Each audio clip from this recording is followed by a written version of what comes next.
Oh fuck, it broke all my fucking, oh my god, I updated this fucking streaming software and it broke so much fucking shit. Oh fuck. What the fuck? It removed literally all them. Oh my fucking god.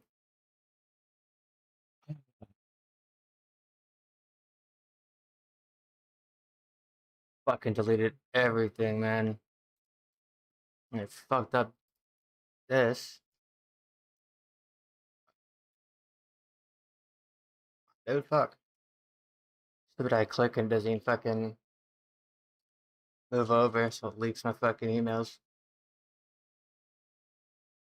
Alright.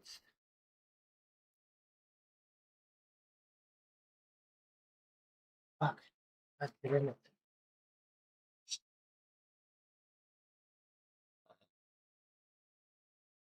Docs.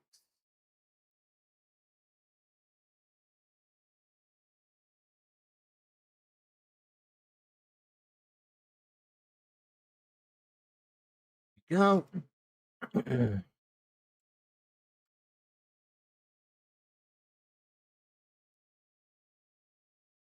What the fuck?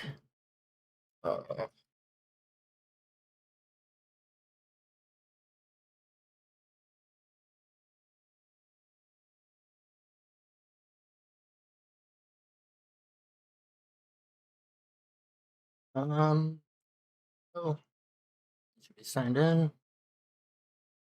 Hello. There we go.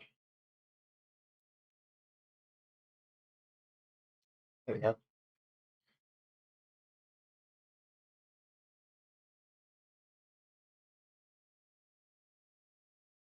White House turns my monetization off now.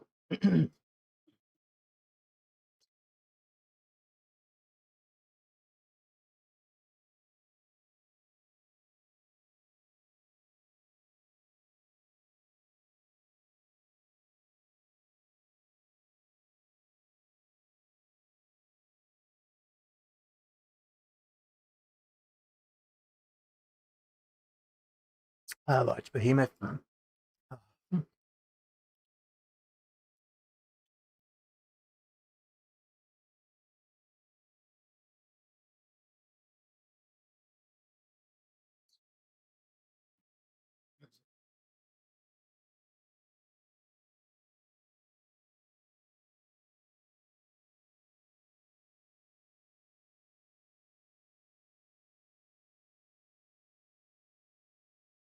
Fucking, I shouldn't have fucking updated. Every time I update the software, it breaks my whole stream.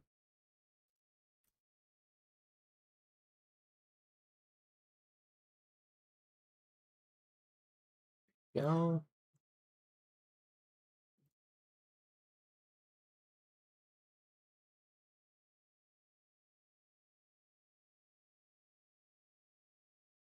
Did I watch it?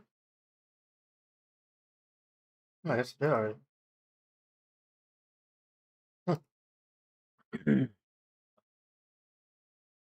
Where is my?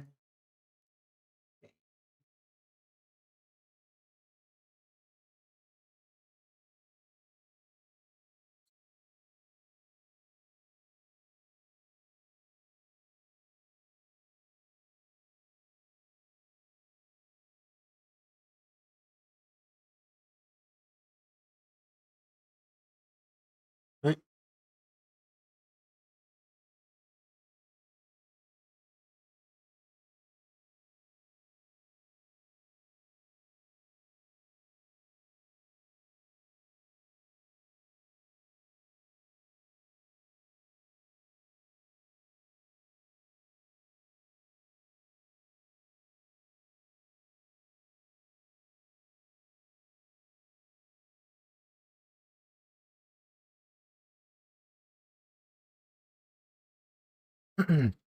Yeah. Over here. Get to the world.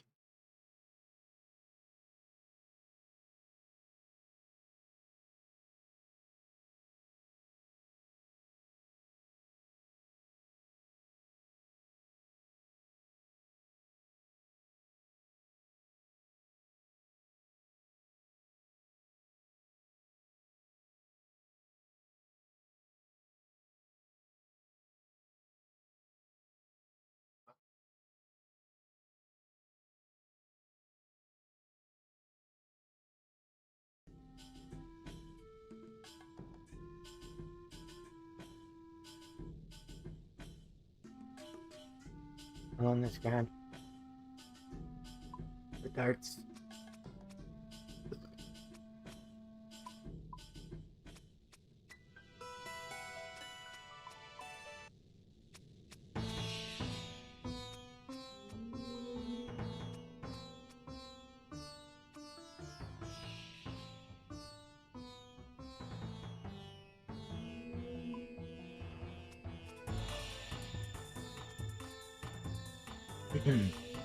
I'm on my level, right? About 5 levels, about 395.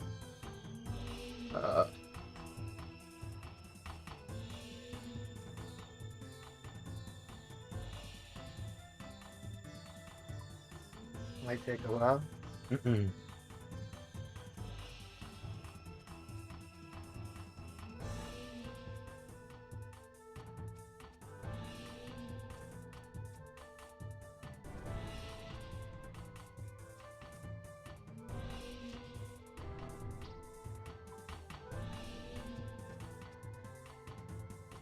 I was wondering what those guys that glitched into fucking Lumbridge Swamp. Wonder if one person got to the GE. Yeah.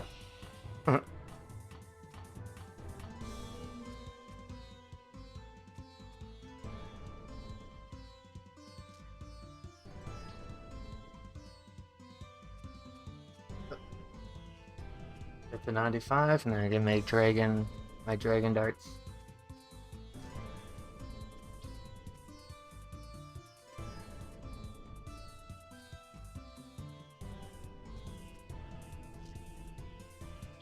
It's like leagues is like your time to max without fucking spending 20,000 hours or 10,000 hours maxing.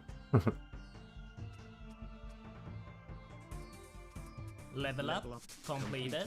Nice. 4 more to go. Wait, let me make sure it's 95. It is. Start it. Yeah.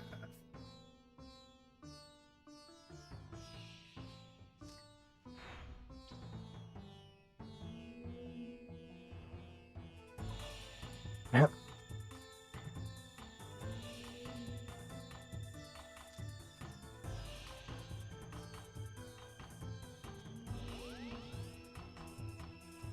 Just so fucked up in that fucking concrete.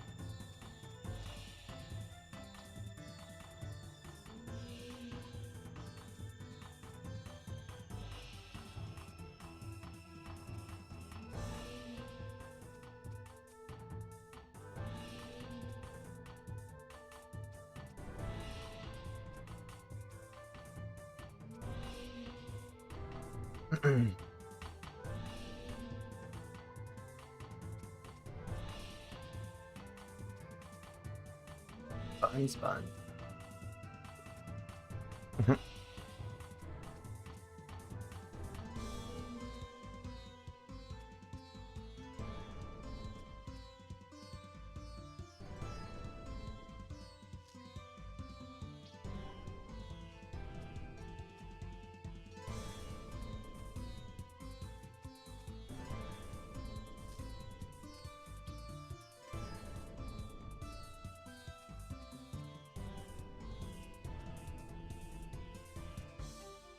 There's no way totems are more XP than this. There's no way.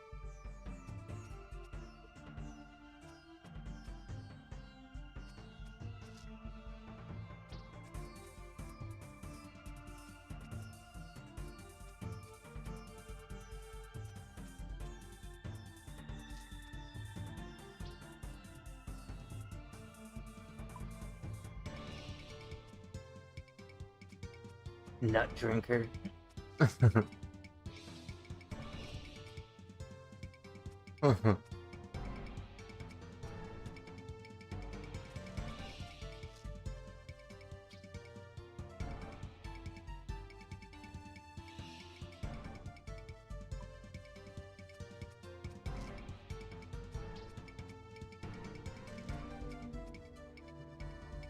Chad, am I cooked? Where is he? The fuck? Did he log out?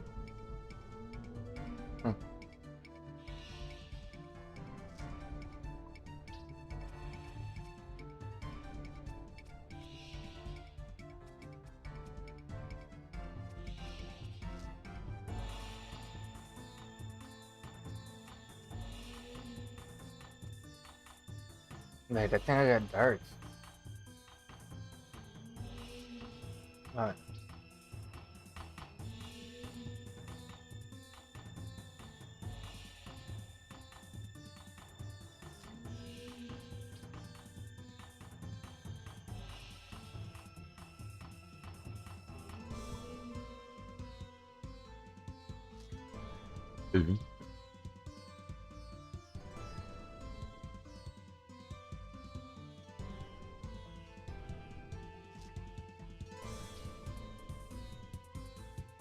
Hmm.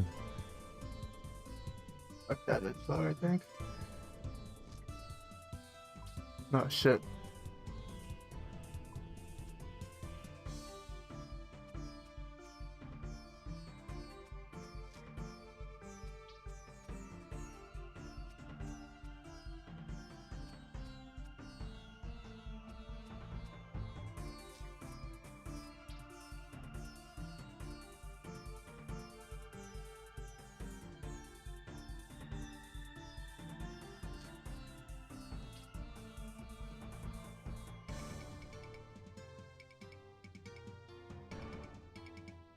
Hmm.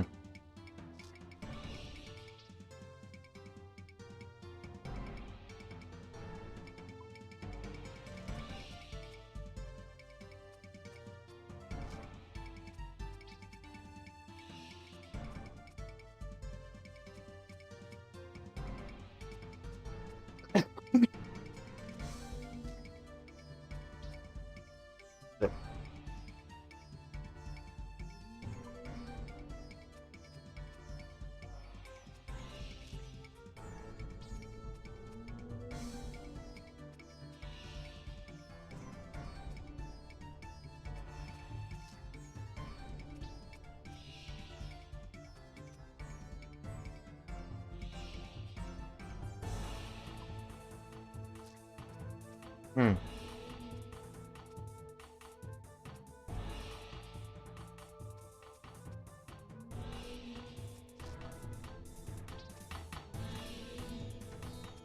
Okay. What can I do?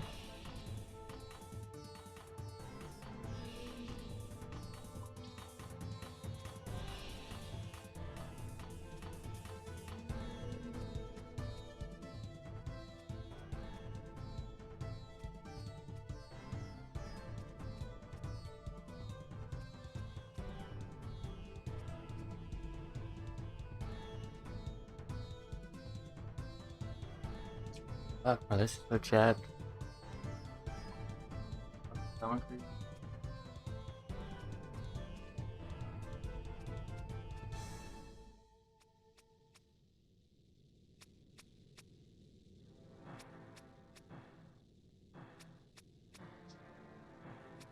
I'm lucky. I'm glad I'm not working fucking today. It's fucking freezing outside today. There's a fucking frost warning. It's almost fucking May. There's a frost advisory. Like it's gonna kill all the plants.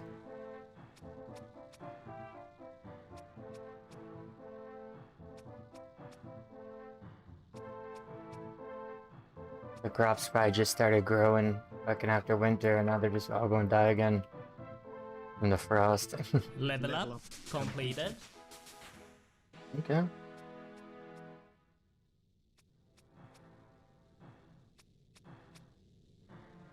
More to go.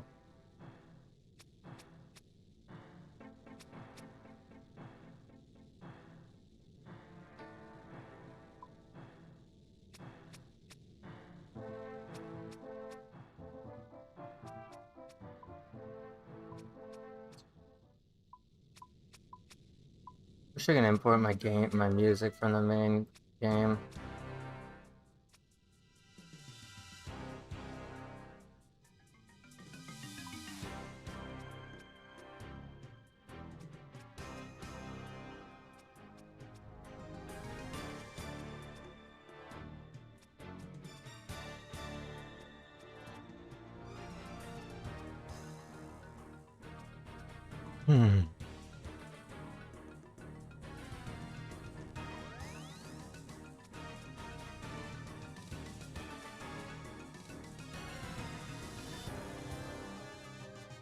No, we're halfway to that, man.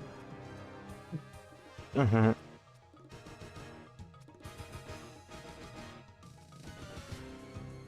I don't consider 92 halfway. It is number-wise, it is fucking XP-wise, but it's not really technically because you get way better XP rates at higher levels. Right? Like you're gonna get higher XP rates at level 92 than you are at level 50. I don't really consider it halfway, but...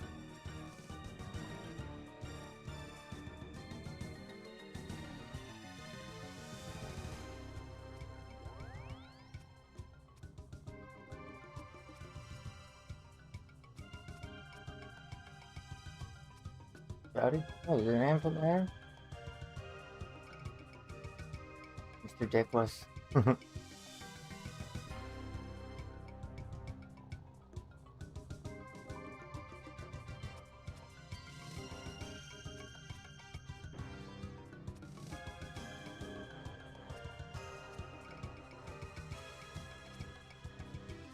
Get along.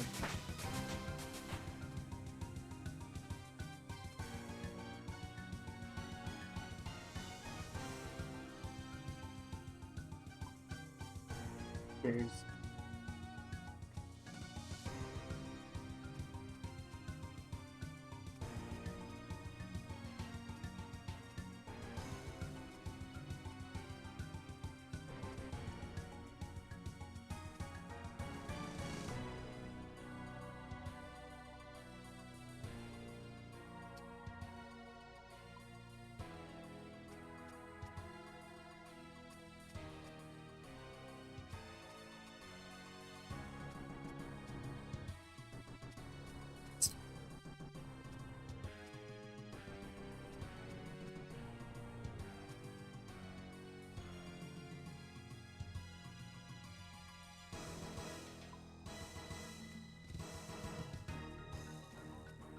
You guys don't get any viewers Saturday fucking noon.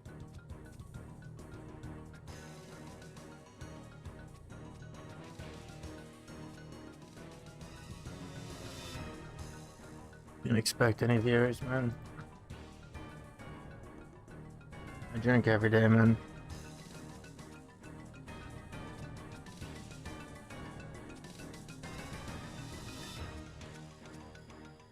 It ain't even an addiction, it's just a way to cope with fucking hopelessness, like depression.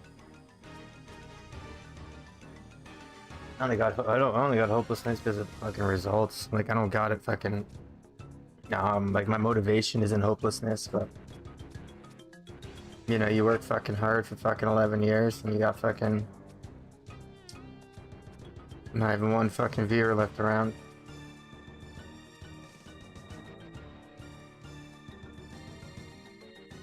Yeah, and you get like in a controversy, you get fucking viewers or something, or go in stores and fucking harass people.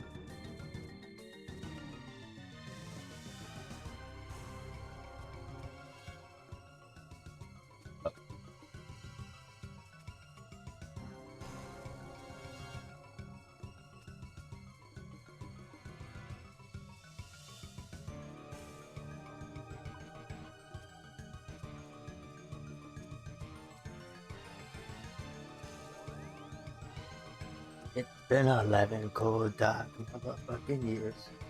These motherfuckers hate me like broken chandeliers. Yeah. It's been 11 cold, dark motherfucking years.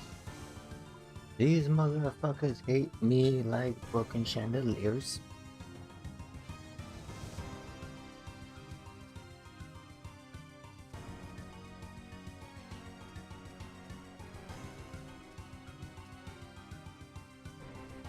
It's almost 93. 93.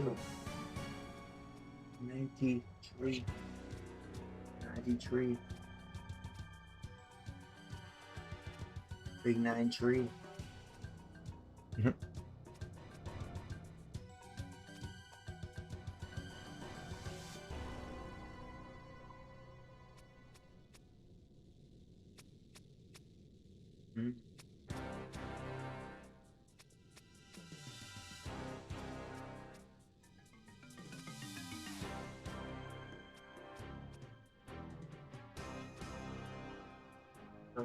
So fat, she has 2 asses.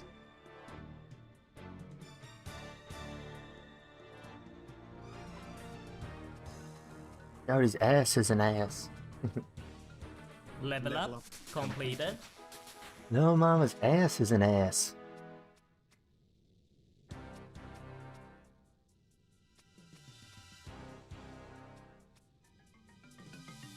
Damn, girl, your ass is an ass. I gotta use that line sometime. Damn, girl, your ass is an ass. Holy.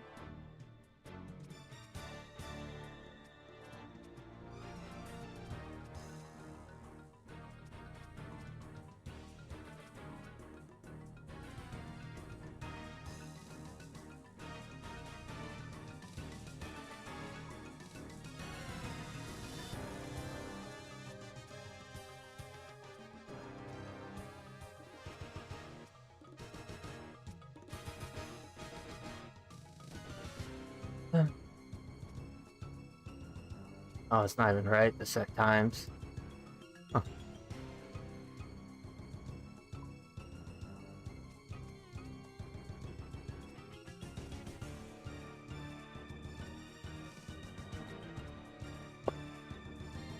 It's been 11 cold dark motherfucking years. Motherfuckers hate me like broken chandeliers. It's been 11 cold dark motherfucking years. Motherfuckers hate me like broken chandeliers. But it's Pride Month, I'm also slewing up queers. Yeah, I think I need to start harassing fucking retail workers for fucking viewers, I think. I want to, but I got the Jitty on strat. Harass fucking Walmart employees.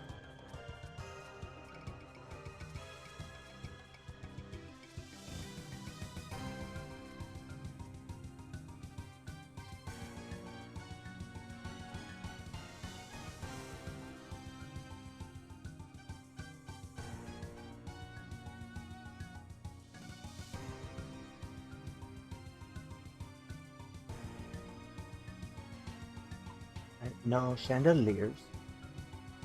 Grinding non-stop 11 years, still can't afford no chandeliers.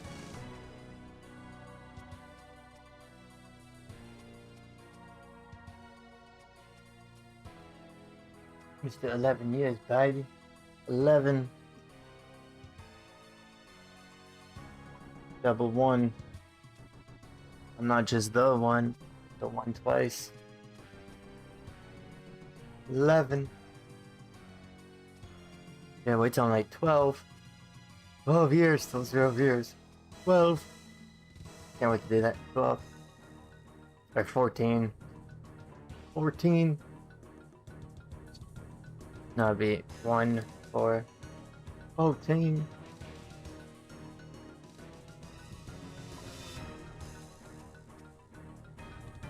Been 11 cold dark motherfucking years. These motherfuckers hate me like broken chandeliers.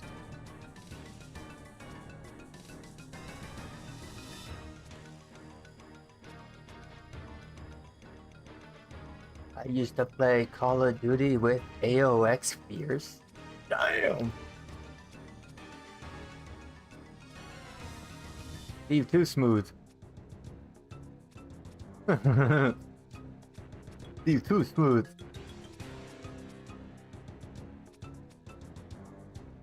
Fuck, why'd it delete that? Ah, fuck, I want to screenshot that. Fuck, it deleted it.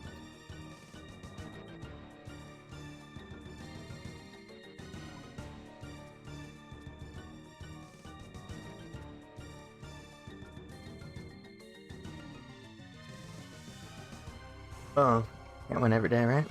That's why losers exist.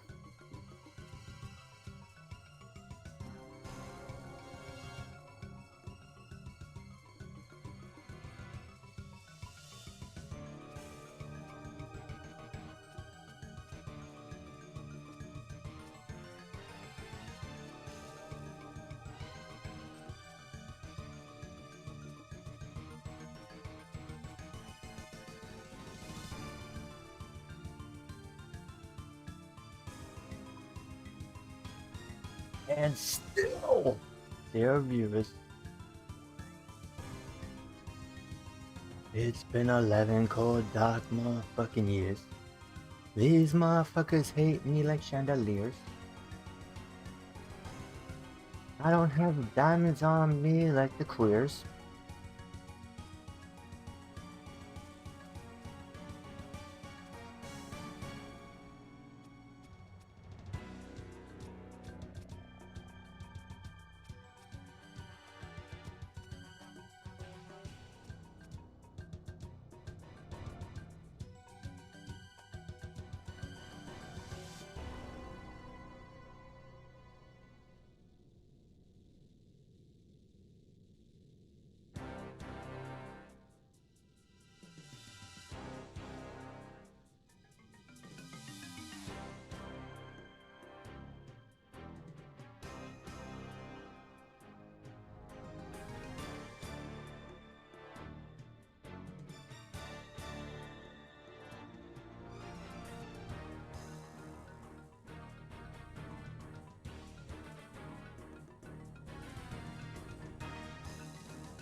The boy Mr. Neglect. 11 years. Motherfuckers hate me like chandeliers. I don't have diamonds on me like the queers. Still can't afford diamonds like the queers.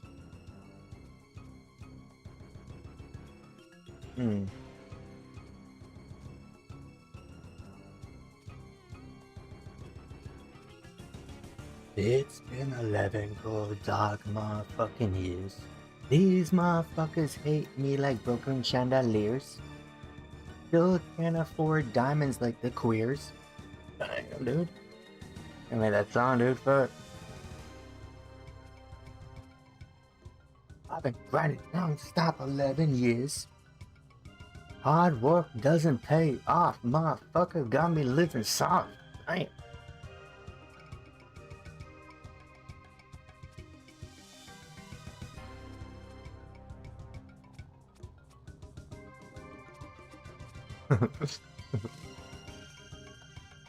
"11 years grinding non-stop.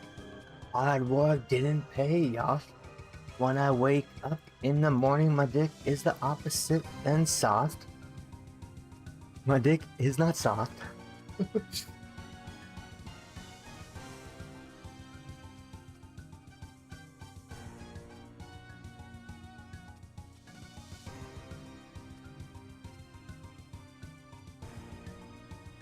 Yeah, Saturday, man. Saturday, fucking noon? 1, 2, 3, 4 p.m. Fucking on? Holy. So stupid because my friends list is fucking, there's a bunch of fucking people on.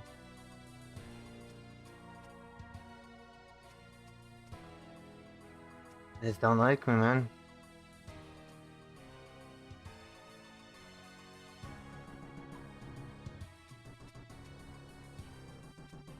Level up completed.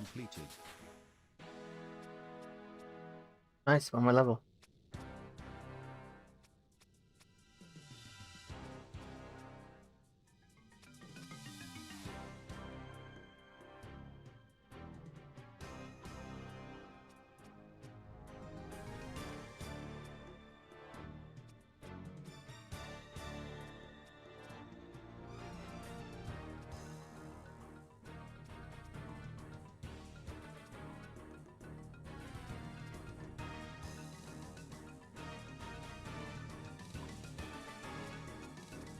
I have to watch YouTube to get some fucking viewers again. I heard that shit yesterday. I think people don't want to watch my RuneScape, they'd rather watch me watch YouTube. Oh, well, once I get that level, I'll probably do that. And make all my dragon arrows, I'll probably just do that. Get some beers.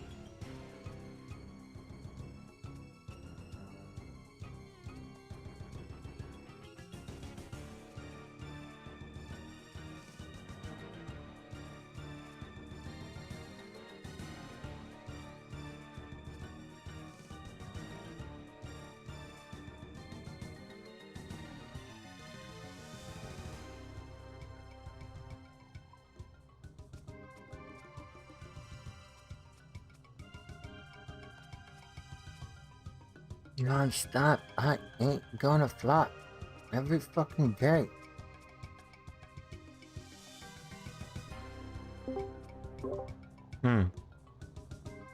Okay.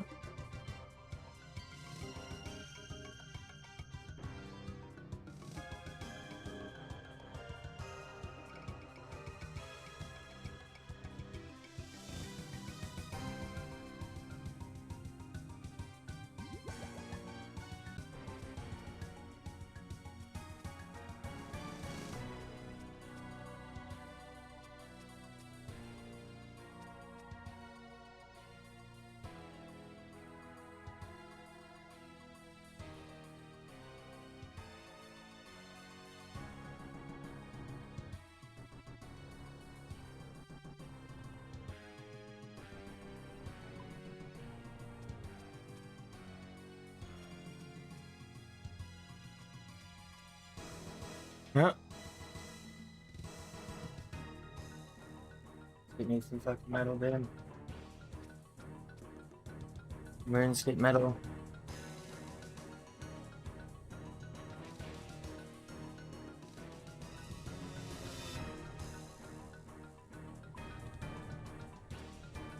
Mm-hmm.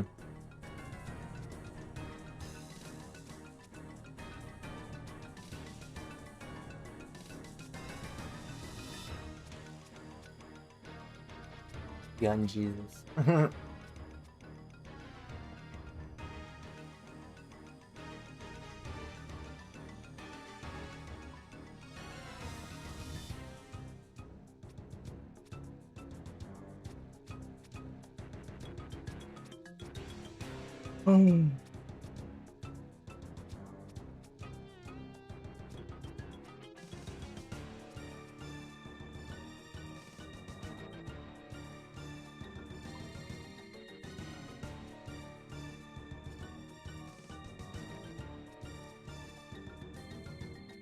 Or shotgun.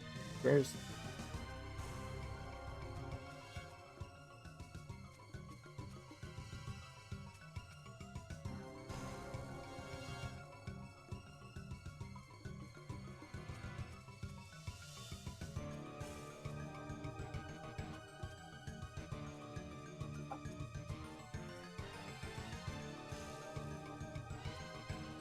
Alcohol abuse. I just have an extremely fast fucking what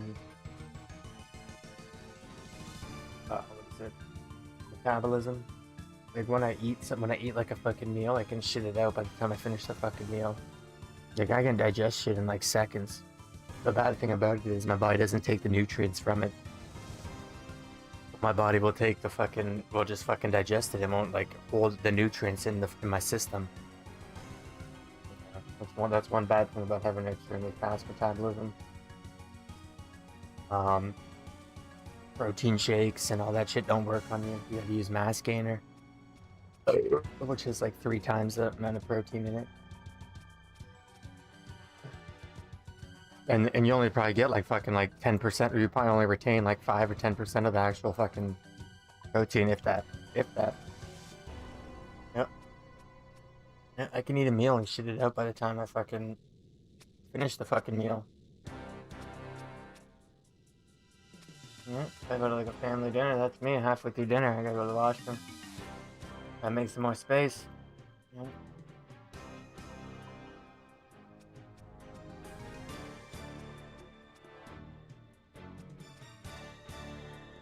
I've weighed exactly the same fucking weight since fucking high school. Exactly the same fucking number. Actually, maybe it went up now since I gained a lot of muscle, but I was like the same fucking weight for like 10 years fucking straight. Exact same fucking number. Never went up or never went down. 165. Yeah, I'm probably like 175 now, but yeah, I was 165 from fucking high school till fucking probably 2 years ago. Well over 10 years.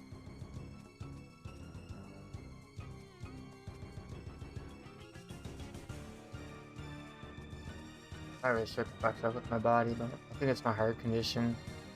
Well, I cured my heart condition. My doctors didn't know how to fucking cure it, but my heart was weak. So it wasn't a rare heart condition called long QT, which is an irregular heartbeat because your heart doesn't beat. Your heart isn't strong enough to produce enough electricity, so it has to beat faster to produce enough electricity for your body. So mine was like overworking, so I like I would faint so fucking much, dude. The doctors had no clue, and I was like, fuck, well, if my heart's weak, shouldn't I just fucking do cardio and go jogging and work up, build my heart up? Right? If something's weak, you build it up, right? I don't know what the doctors didn't fucking think about that. But yeah, they were like in a fucking state, like they were fucking scared, like they didn't know what to fucking do. The doctor wouldn't prescribe me anything because he didn't know how my heart would fucking react to it. He wouldn't even prescribe me like any heart medication or anything. He told me to tell my doctor, he called my doctor and told her not to prescribe me any fucking medication that I asked for or anything. Yeah, he actually called my doctor and did that. Because he was so fucking scared because they had no fucking clue what was going on. But then again, it's Canada, right? That's why our healthcare is, some of it's free because our doctors are fucking idiots, right? It's like, if you want to go to America and pay for good healthcare from an actual person who knows what the fuck they're doing and probably takes pride in their work, or do you want to fucking go to Canada and get free healthcare by some person probably from India who's never fucking stitched up a person before? Yeah, fuck, dude, I hate the fucking hospitals in Canada. They're so fucking bad. Last time I went there, I had to get fucking stitches. And it was like, I put a piece of metal through my foot and it was infected, and the doctor stitched it up. Although it was infected. Although you're not supposed to stitch it up if it's infected. You're supposed to let the infection drain out. So yeah, my foot started to swell and get all pussy and shit. And my foot like grew like three times the size of it. Like within the fucking night. So like the next day I went back to the fucking hospital. I'm like, dude, what the fuck, dude? And the doctor's like, yeah, the guy shouldn't have stitched you up. He should have drained out the infection. I'm like, then why the fuck is he working at night shift and why are you working during the day? When more shootings and stabbings happen at night, more stitches are needed at nighttime than during the day. Why the fuck is that idiot working during the fucking nighttime if he doesn't know fucking what an infection is? So yeah, the deep tissue infection, and it was sealed up because it was stitched, right? So like my foot just kept getting fucking bigger and bigger and bigger because it was filled with pus and fucking swelling because it needed to fucking leak out the infection. So I went to the fucking hospital and they cut open the fucking stitches and drained it out, and then stitched me back up. Like, dude, what the fuck? So you guys made me pay for, because you got to pay for like the ambulance bill. It's cheap though. It's only like $60. Like, so you guys made me waste the fucking ambulance time twice because of your fuck up. Like, so dumb, dude. Yeah, anybody can become a doctor in Canada. Anybody. Any race, any gender, any person can become a doctor. All you have to do is have money to afford the classes. Anybody can become a doctor in Canada. I mean, you're gonna hate it because you're gonna be fucking working 12 hours a fucking day. Probably 6 days a week, 7 days a week, but these hospitals are stupid. They always understaff, like they don't hire enough people. So there'll be a doctor for 12 hours during the day, and there'll be a doctor for 12 hours during the night. Yeah, it's so fucking stupid. And they'll have like fucking like 10 nurses that when they need fucking like 30 nurses. So the nurses are being fucking overworked too. Yeah, nursing is something I never want to fucking get into no matter what. You think you're helping people, but a lot of people treat you like shit. And you're working fucking 12 hours, 7 days a week. 6 to 7 days a week. At least. Yeah, they overwork fucking nurses because the hospitals are so stupid they won't fucking hire the right amount of people. We try to be chintzy and overwork their fucking good employees. So their good employees will have a fucking burnout within like a year or two. Instead of them working the good employee normally, so that good employee can make it a career and help the company grow over the next 10, 20 years, 30 years, 40 years, right? Yeah, they don't look at long term. And a lot of places won't even pay you minimum wage here. I think minimum wage is like 17 bucks in Toronto, but a lot of places try to pay you like 12, 8 bucks an hour. The lowest some guy tried to pay me was 5 bucks an hour. I'm like, what the fuck, dude? That's not even 1/3 of minimum wage. What the fuck? If you're paying me 5 bucks an hour, I expect you to supply me a beer the whole time and just give me a fucking cheer. And just let me sit there and fucking drink the whole fucking time. Like, I'm not standing up or doing any fucking work for fucking that, dude. 1/3 of a fucking McDonald's wage. So many fucking idiots in this city, man. But then again, it's all we get all the trash immigrants. We don't get like the good immigrants, right? We get all the trash ones that can't get into the States, right?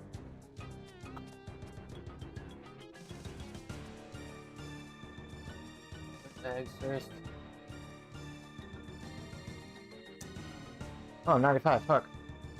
We're good now.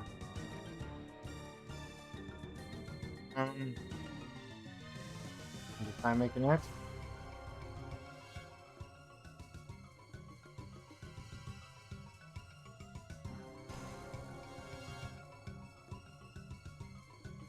Oh, what logs can I burn?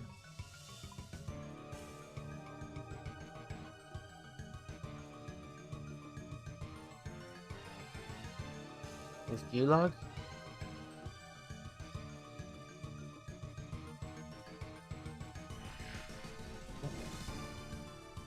I ran all the way to the place.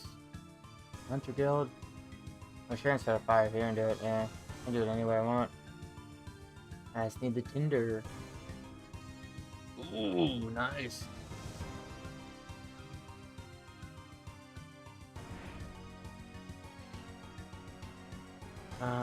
Tinder.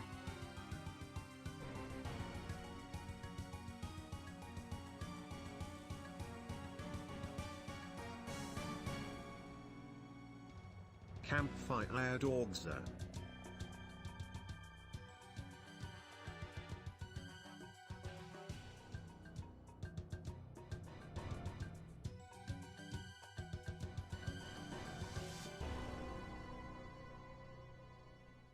The fuck?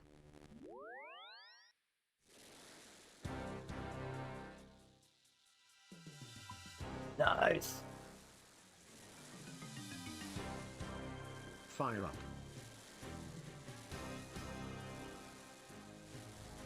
Level up completed.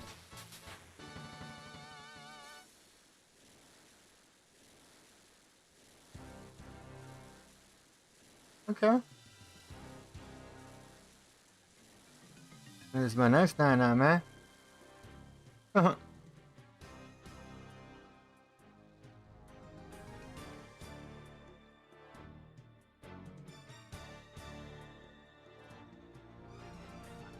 run. Go.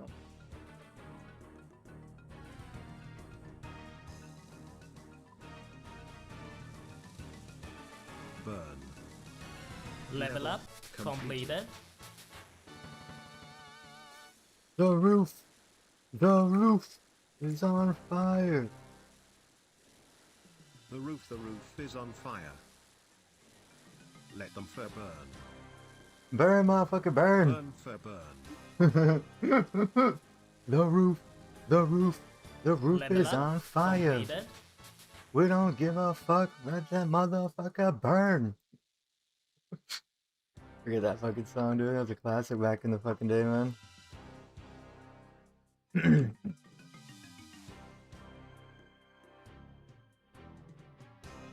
Fucking do this. All one.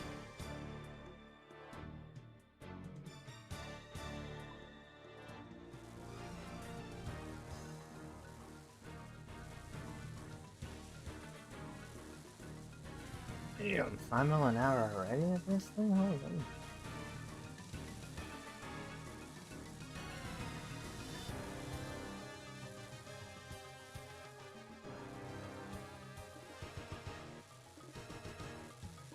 Level up completed. Right. Let's go watch some YouTube so I can get some viewers. People don't like when I play RuneScape, they rather me watch videos. I get my viewers by watching YouTube videos.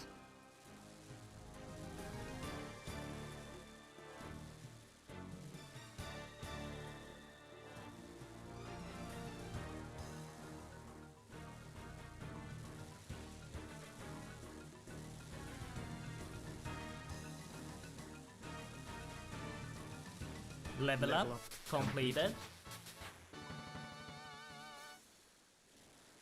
Huh.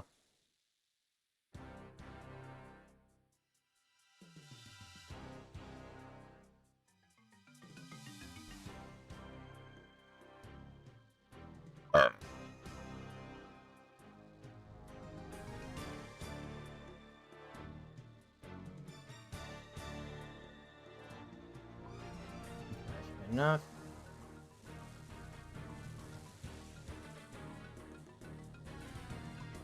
More than enough.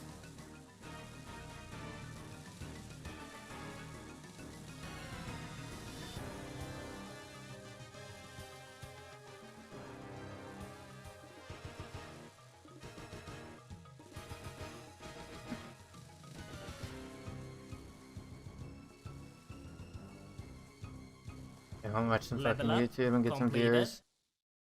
People don't like when I play RuneScape, they like when I watch YouTube. Disturbing cult still hiding in YouTube today. Oh, what up, Mago?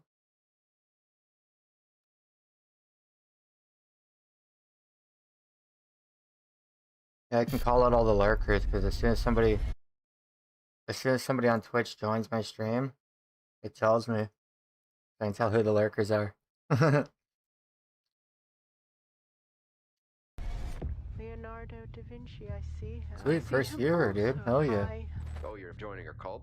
Well, yeah, but it's the cult I want to be part of. This cult's awesome. I think these kinds of classes help a lot of people, and there's not usually anything wrong with them, but unfortunately this one happens to be a full-fledged cult. Millions of people. Yeah, that's crazy. Your little light thing that you have, dude, that fucking like glows or like lights when you talk. I wouldn't be able to focus with that, dude. I just fucking have so much fun with it, dude. Like I'd see me talking and it'd just fucking be lighting up behind me. Like I'd get distracted and start talking to it and making it light up and shit. Yeah, I wouldn't be able to fucking handle that, dude. That's such a cool fucking thing, man. I didn't even know those things fucking exist. I knew there was fucking like lights that triggered off a sound, but I didn't know fucking they were like what do you say, consumer level instead of fucking like company level. Like I thought they'd be for like a fucking massive like fucking like stage or something. Right, like it'd be really expensive, but fuck, People have holy. stumbled across these YouTube channels searching for peace, purpose, or a way out of pain. But what they got sucked into is much darker. One cult claimed that a pill could turn people into gods. Another group bowed and kissed their leader's feet. And one case got so disturbing that viewers launched a real-life rescue mission to save someone they'd never met. These are disturbing cults still hiding on YouTube today. As usual, the goal, guys, is 2.5 million subscribers by the end of 2026. It is crazy, so it would mean the world if you subscribe, and I will do my very best to put out the best videos I possibly can for you. I'm Visual Venture, and you are awesome. The Trinfinity Academy. There's a YouTube video titled "A Cult Leader Claims He Can Change the Weather." It talks about a man named Bentinho Massaro. He was accused of turning a YouTube channel into a cult. Things became more serious when one of his followers lost their life. Police even reviewed Bentinho's spiritual teachings during their investigation. Here's how it unfolded. When Bentinho was 18, he traveled to India to study yoga and meditation. While he was there, he claimed he had a India spiritual... to study fucking yoga and meditation. It's like the shithole of the fuck. You go there to study scamming and fucking ripping off fucking people, dude. You don't go there to study fucking meditation, dude. You go there to study scamming. What the fuck? awakening. Years later, he created a YouTube channel to share his spiritual insights. He said his content was for people who wanted to know themselves at the deepest possible level and live a life of true fulfillment. He spoke directly to the camera and explained his spiritual ideas. But some of his claims stood out. For example, he once said he could control the weather with his mind. Altering the weather is one fun, usually innocent example of how we can begin to explore some of that capacity. I've had, I'd say, over 95% success with this one in particular. Not everyone understood his teachings, but still felt compelled to keep following him. I couldn't understand a word he was saying. I just had a feeling to just go deeper, just keep going. Bentinho's channel reached 150,000 subscribers. As his audience grew, he created more material. Bentinho launched the Trinfinity Academy. It was an online school that taught his philosophy in more detail. Thousands signed up. At its peak, Trinfinity Academy was allegedly bringing in $60,000 per month from member subscriptions alone. Bentinho I don't even also make fucking hosted half retreats. that fucking in a year, dude. 60 grand a fucking month? I don't even make that I don't even make half of that in a fucking year. Holy shit, dude. Nice, dude. Where followers could meet That's him in retirement person. They were often full. In fact, it's about giving up everything you have for the sake of the vision. Bentinho was very influential, but his next move is what made people label him a cult leader. In late 2016, Bentinho made an announcement. He wanted to buy a large piece of land and build a city in Sedona, Arizona. It would be an enlightened society where his followers could live together. To begin, he moved into a house in Sedona. Some of his followers joined him, but Bentinho required absolute loyalty. Some followers signed NDAs for $100,000 or more. That meant they could not speak out without serious consequences. In Sedona, the group began sharing its message. Everything was going well, but things were about to spiral out of control. A wave of scandals and controversies was coming, and it would get so messy that Bentinho would be investigated by the police. In late 2017, a reporter joined Bentinho's group for a month. She was conducting an undercover investigation. She observed their daily life, documenting everything she saw and heard. Then she published a blog titled Inside the Sedona Cult of Bentinho Massaro. It painted a disturbing picture. She called the group a legitimately dangerous, real-life 21st century cult. She also made other serious claims. She said Bentinho acted inappropriately with female members. She revealed that followers were put on extreme fasts. Some went days with nothing but grape juice. But Bentinho said it had to be done. He claimed that as their bodies became This was some lighter, grape drink. their density would decrease, which meant they could enter into enlightened areas. She also described how their sleep was controlled. He thought they should break up their sleep into shorter time periods. So not only were they failing to eat well, they were failing to sleep properly. Thousands read it, but the bad press didn't stop Bentinho. Soon It's like after, he fucking, hosted a retreat called the Sedona Experiment 2. Over 150 people attended. They came to listen and ask It's like, questions. Attendees brought up the Bullseye accusations for from the fucking, article, including claims that the group was a brainwashing, cult. dude. Surprisingly, Bentinho did not Somebody's deny tired it. and they're During fucking this questioning, hungry. he says, quote, like, okay, great, They're yeah, extremely we're a vulnerable. cult. It doesn't change what we are. If you want to call that a cult, go ahead. Eventually, he accepted the cult label by redefining it. I don't really have a definition of cult, but you could break it down as curious and unconditionally loving tribe.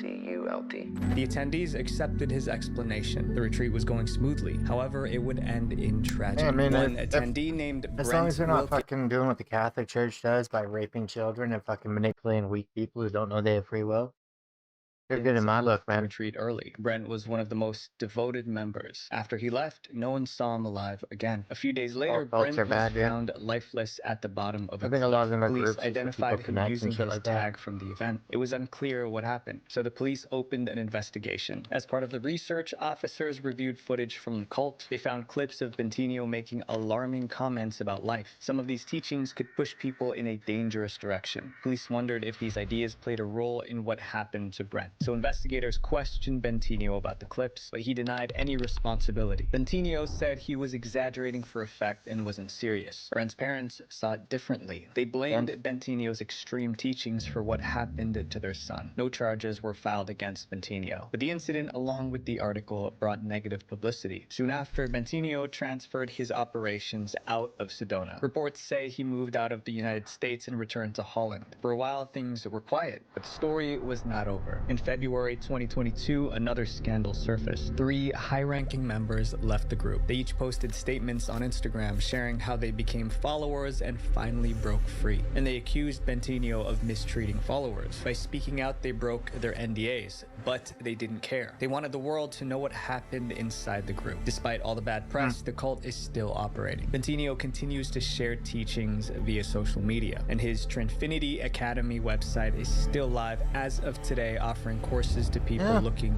for meaning. The person in the next chapter believed she was sent to Earth by aliens and they're not manipulating weak people, thinking that making them think they don't have free will. Yeah, it's not.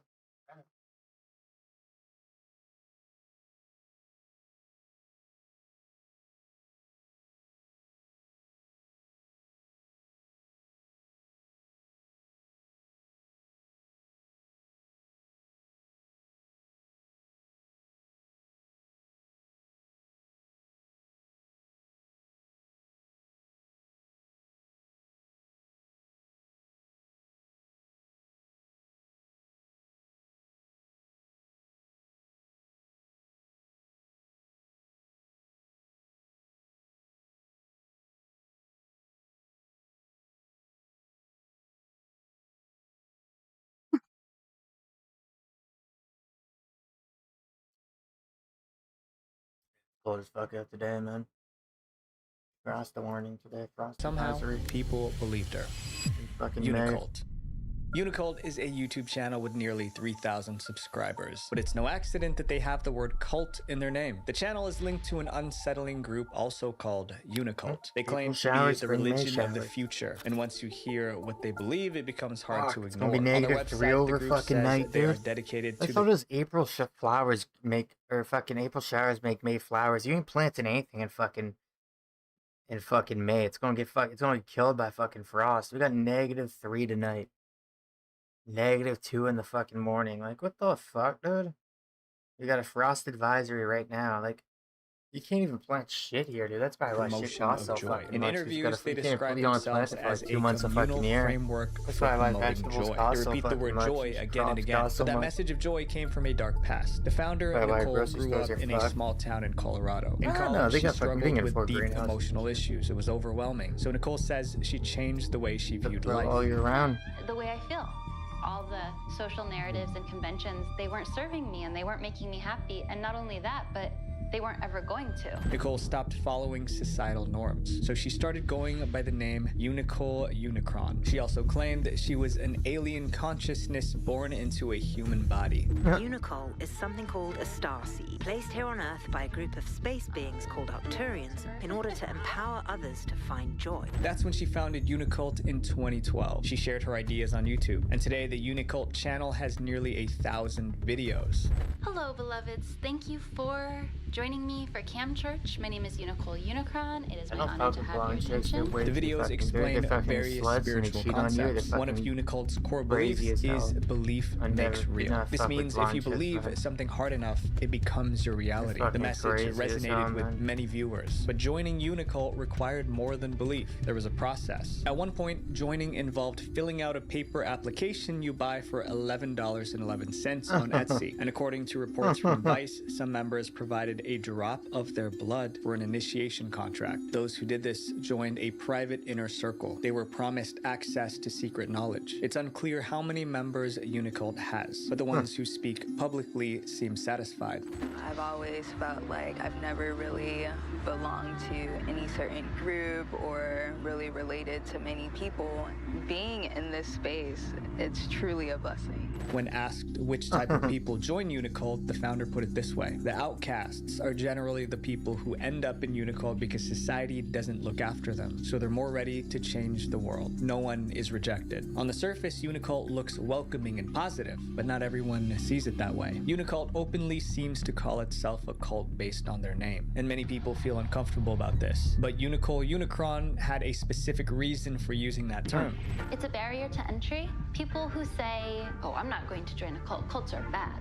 and they don't think deeper about it, they aren't ready for Unicult. In other words, if the name scared you away, you were not meant to join. Unico Unicron proudly calls herself a pop star cult leader, but many people clearly go against some of her claims, including the idea that she was an alien sent to Earth to spread joy. The criticism continued for years. Then in 2018, Unicult did something that made headlines for all the wrong reasons. They tried to launch a creepy project involving robots. Unicult launched a crowdfunding campaign called Eve's Robot Dreams. They wanted to build what they called the first consent-focused robot brothel in the world. Customers would spend 30 minutes talking to a robot. Only after that could anything else happen. The idea was that the robot had to give consent before intimacy was taken further. Unicult tried to raise $155,000, but the crowdfunding failed. It raised less than $3,000. That was only about 1% of the target. The project never happened. Still, the story went viral. News outlets picked it up, and their report seemed to mock the group. However, Unicult ignored the backlash. This controversy became old news, and to this day, Unicult is still operating. Some members of this next group lost their lives, and the victims' families blame its leader.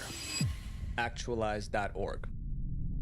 This so-called cult believes an illegal substance is one of the fastest ways to experience God. And outsiders say that message is putting lives at risk. But it wasn't always like this. It started as a self-improvement channel on YouTube, and the man behind it was Leo Gura. In 2012, Leo Gura started a YouTube channel called Actualize.org. He posted videos about confidence, positivity, and self-acceptance. He said the goal was to help people improve their lives. I'm not telling you just to accept yourself and then do nothing. I'm telling you to accept yourself. First of all, the act of accepting yourself is a doing. Many viewers said his videos helped them. The channel quickly hit 1 million subscribers. To connect with his audience, Leo made a website also called Actualize.org. The site had a chat room where Leo could share deeper ideas with his followers. Thousands joined, and the chat room quickly became active. Followers interacted with Leo directly. At this point, Leo was no longer just a creator. He was influencing how people thought and acted. Then his message started to change. Leo slowly introduced more radical ideas about self-improvement. He told his followers that every person is God. You're no longer in a state of consciousness per se. You are literally God. You're in full God mode. However, most people were not awake, and that was a problem. In his chat room, he repeated this idea of awakening. Your awakening is incomplete. Your awakening is incomplete. He told his followers they needed something to fully awaken, and that something was an illegal substance. In September 2016, Leo released a video where he explained that a specific substance was a shortcut to experiencing God. The magic pill to enlightenment and God. He gave a brief warning about the risks, but most of the video explained why people should try it anyway. It's just a technology. That's what it is. And the question is, does this technology work? And the only way you can know is by trying it yourself. Leo explained how he found the substance. He said he once had health issues that doctors could not cure. He turned to alternative methods. That search led him to psychedelics, which are obviously substances that alter a person's perception of reality. Leo found what he called a magic pill. He claimed it improved his health, and more importantly, it helped him reach enlightenment. It's higher and higher and higher and higher until finally something cracks in your brain, and then enlightenment is had. But he didn't stop at sharing his story. He encouraged viewers to try it too. This is where people started to get concerned. The substance he was recommending was classified Schedule 1 in the US, meaning it's considered illegal and highly dangerous. You can't buy it, you can't sell it, you can't make it, you can't even have it in your possession. Some viewers pushed back, but Leo told critics they needed to try it before judging. Remember, Leo had thousands of people in his chat room. Many believed his ideas, and some were willing to take the risk, no matter the consequences. Multiple people reportedly tried the magic pill. For some, it did not end well. Between 2018 and 2022, 3 members of Leo's community allegedly lost their lives. A relative of one victim blamed Leo's teachings. They wrote all the spiritual jargon and ideas only hurt him and his family in the end. He was better off without it. Another story about the magic pill involved Connor Murphy. Connor was a YouTuber with millions of followers. He was also close to Leo, and Connor began using the substance. Connor uploaded videos where he seemed disconnected from reality. Leo saw what was happening and warned Connor on a live stream. You're losing touch with consensual reality, and you're behaving in erratic ways,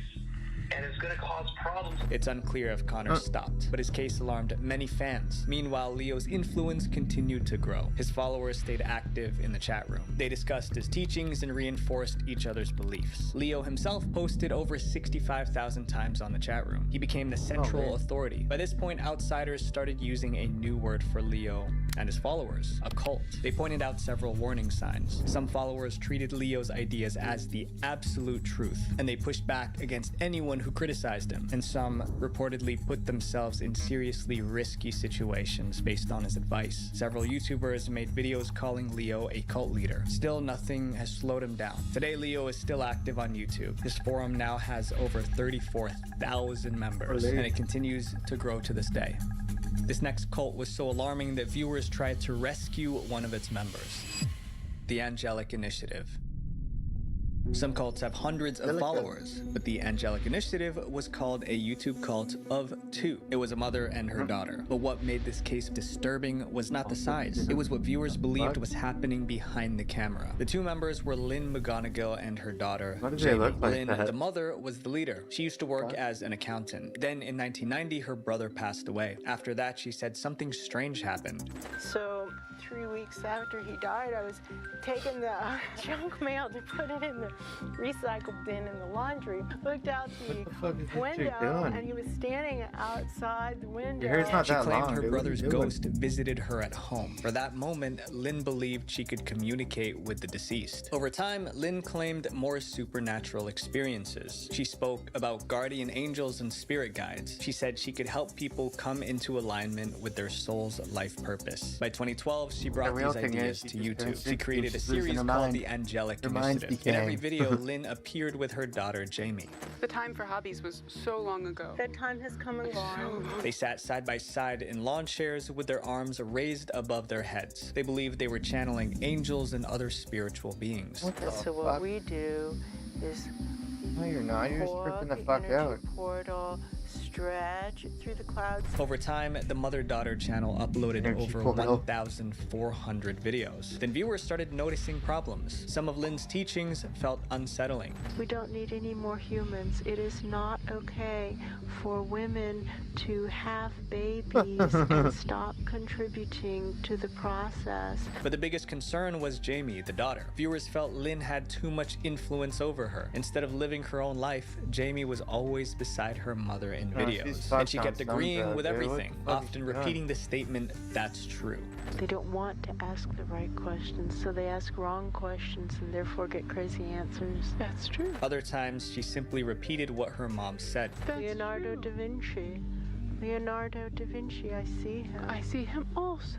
Hi. Viewers later found her old social media account. She used to joke around and talk about TV shows. Now, many viewers felt she was a shell of her former self. Eventually, the internet began a campaign to rescue her. The campaign to save Jamie began in 2019. That year, Lynn and Jamie were interviewed by a popular YouTuber named Pay Money Wubby. The interview made people even more concerned for Jamie. One comment called her brainwashed. Another said Jamie's transformation is actually super depressing. And one wrote, "I do feel bad for Jamie. She was normal. Brainwashing is strong." The hashtag #SaveJamie spread across the comment section. It took 3 years before any update came out. In 2022, the YouTuber who interviewed them posted on Reddit. Jamie from Angelic Initiative is no longer in contact with her mother, but Jamie still held on to some of the beliefs. She said she was still talking about angels and doing these videos on her own now. Jamie even launched Patreon. She needed the Patreon subscription fees to help support her independent life away from the Angelic Initiative. No one knows what caused the split between Jamie and her mom, Lynn. Their two-person YouTube cult is now over, but Jamie's own channel is still up today.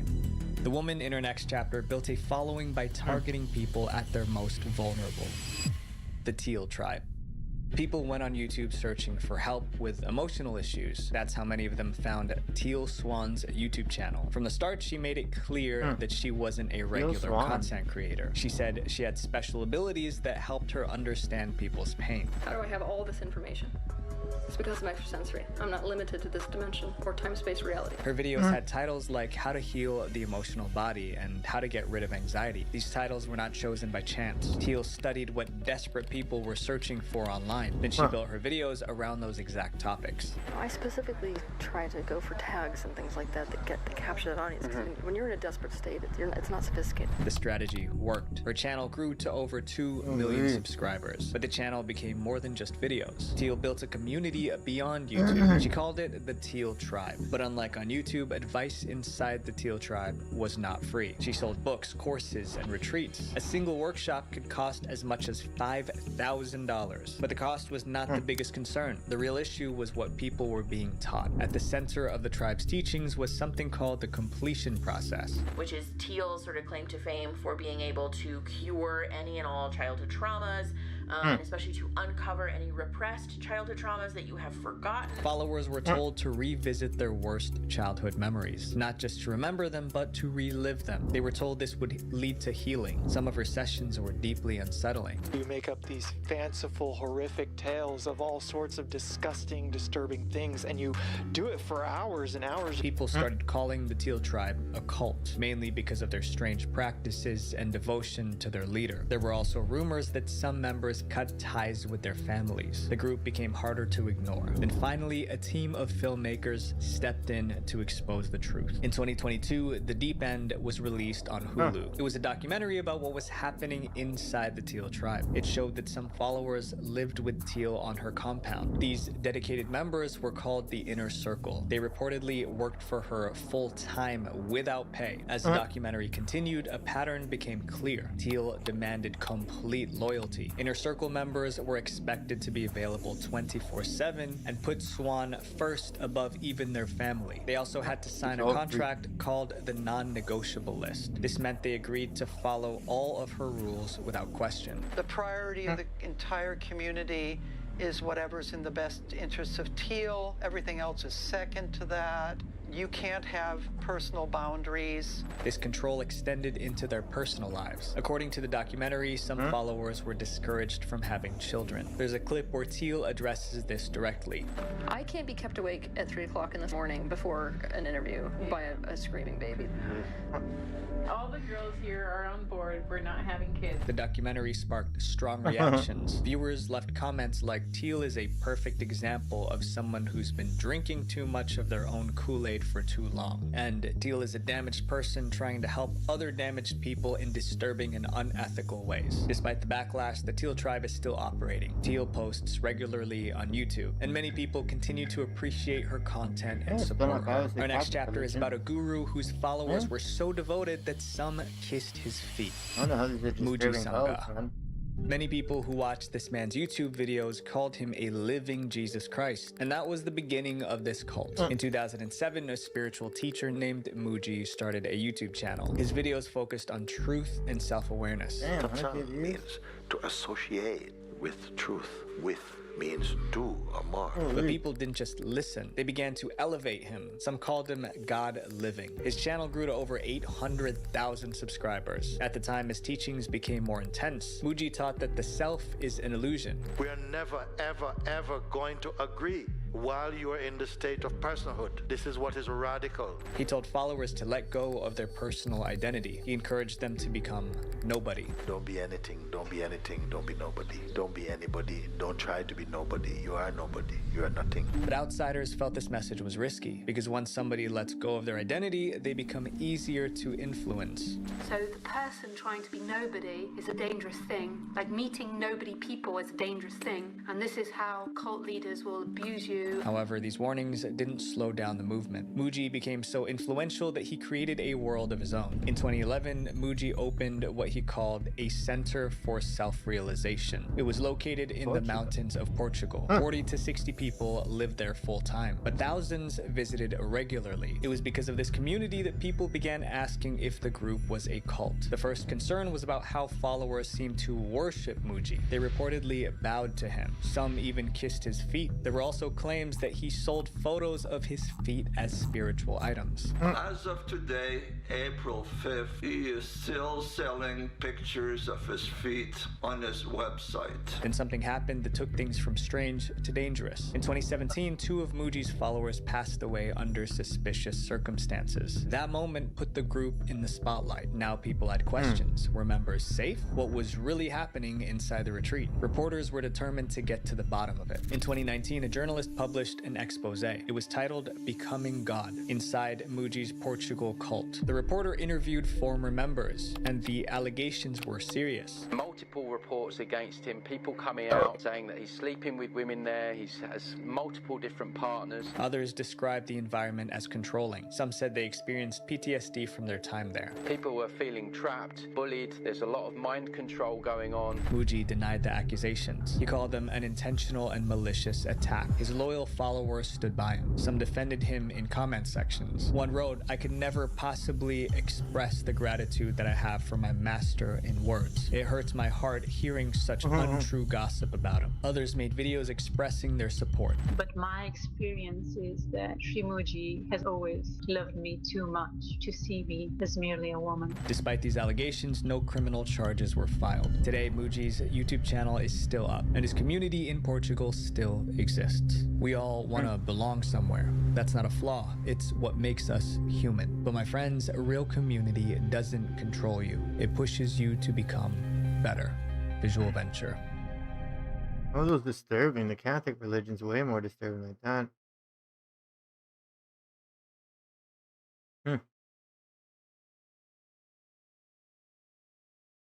Yeah, still here. So weird.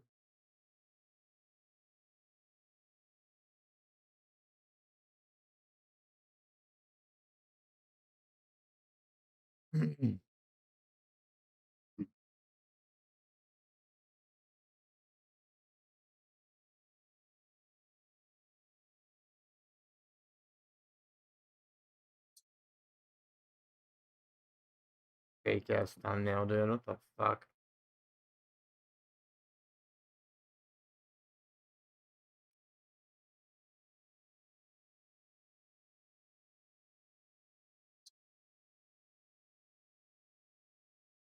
Every single one of these officers thought they had the situation completely under control until they realized they didn't, and that the suspects had been one step ahead the entire time. Can you get a couple more officers? So I gotta do this. Whoa, whoa, whoa, whoa. Put it down!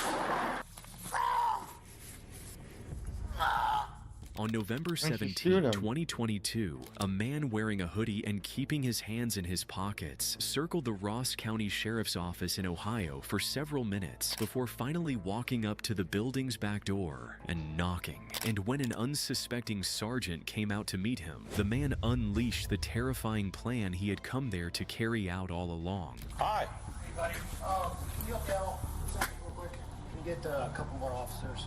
What's going on? Somebody said they're gonna hurt my family. They wanted me to hurt kids, and I can't do it. Okay. So I gotta do this. Whoa, whoa, whoa, whoa, whoa, whoa, whoa. Put that down! Put it down! Put it down! Put it down, buddy! Put it down!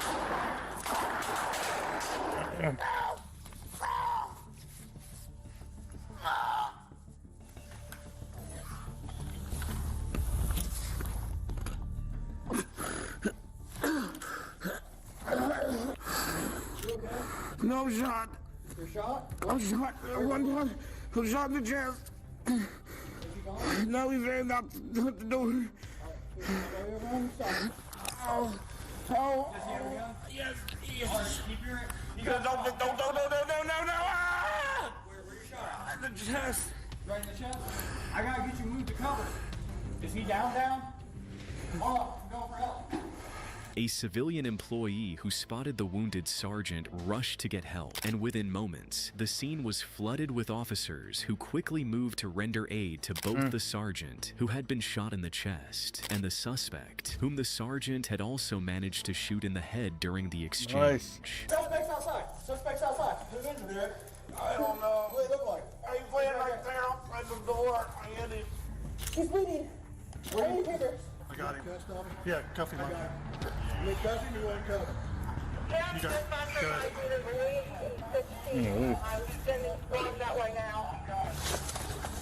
Easy commute for them, I guess. Charlotte, look at me. Look at me. Open your eyes. Open your eyes. Hey, squeeze my hand. Squeeze my hand. Talk to me. Sergeant Cochran and the suspect, 42-year-old Nicholas Mitchell, were both rushed to the hospital. The sergeant survived, right but away only after gun, spending dude. 27 days hospitalized, including 8 days in a coma, as doctors treated the gunshot wound to his chest. Mitchell, however, died from the gunshot wound to the head. To this day, the true motive behind his actions remains unknown. This officer at least got the chance to draw his weapon and defend himself against the attacker. The next officer wouldn't be nearly as fortunate. He was ambushed so suddenly that he never got the chance to reach his gun and was shot more than 16 times. Hey, you hold on. You hold on. Don't touch me. Hey, sit your... Sit down. Hey, sit down. Sit down. Hey, of course, he's got a gun. Stand there. You are officer. Stand. Get out. Esteban, quit. On July 6, 2023, an officer with a civilian ride-along accompanying him responded to a dealership after the manager reported a disturbance involving 45-year-old Esteban Lowry. According to the call, Lowry had shown up, demanding that staff hand over one of the cars, bizarrely claiming Mike Lowry, that fucking shitty-ass fucking basketball player. He'd get fucking injured he'd get injured and just fucking quit for the whole season, then just come back. Like fucking lazy ass the bitch, vehicle man. was public property Break and his had fucking become hips, break increasingly his ankles, all the aggressive fucking when they like breaking more refused. hips than a As the fucking officer 9-year-old walked person. into the dealership Come with on, his you little faking ride-along, bitch. he had no idea he was stepping into what would become the deadliest encounter of his career. I'm about to go off on this police. Hey, how you doing? Shit. What's going on, man? Why you talking to me? Well, they called about you. What's going on? You have no authority, buddy. Yeah, we do. No, you don't. Yeah, we No, do. You don't. You're not even registered as Secretary of State. You're color, supposed color law, but you're not. Okay. But you're not, guy. So what's y'all You're not. stance on this? Okay, dude. Y'all That's know what him I at all? should say. Yeah. Okay. You can leave. with some paperwork, so You can that's leave. my Bye. vehicle out there. Bye. He's got evil road Yeah, and bye. trying to pass I off don't need you. paperwork. Bye. What happened to your arm right here? Don't worry about me. Quit asking me questions. I don't have to talk to you. You're color law. I'm attorney fact. Oh, you are? Yeah, I'm attorney fact. Oh, okay. So quit talking to me. All right, Mr. Lauer. Yeah. Thank you. Okay. Bye. We'll just wait for another officer and we'll take care of it. Okay. I ain't going nowhere. I promise you that. Okay. Yeah. Are you all want put him handcuffs on me. I promise you. Okay. I'll make you stand down. Okay. Yeah. All right. So okay, nothing.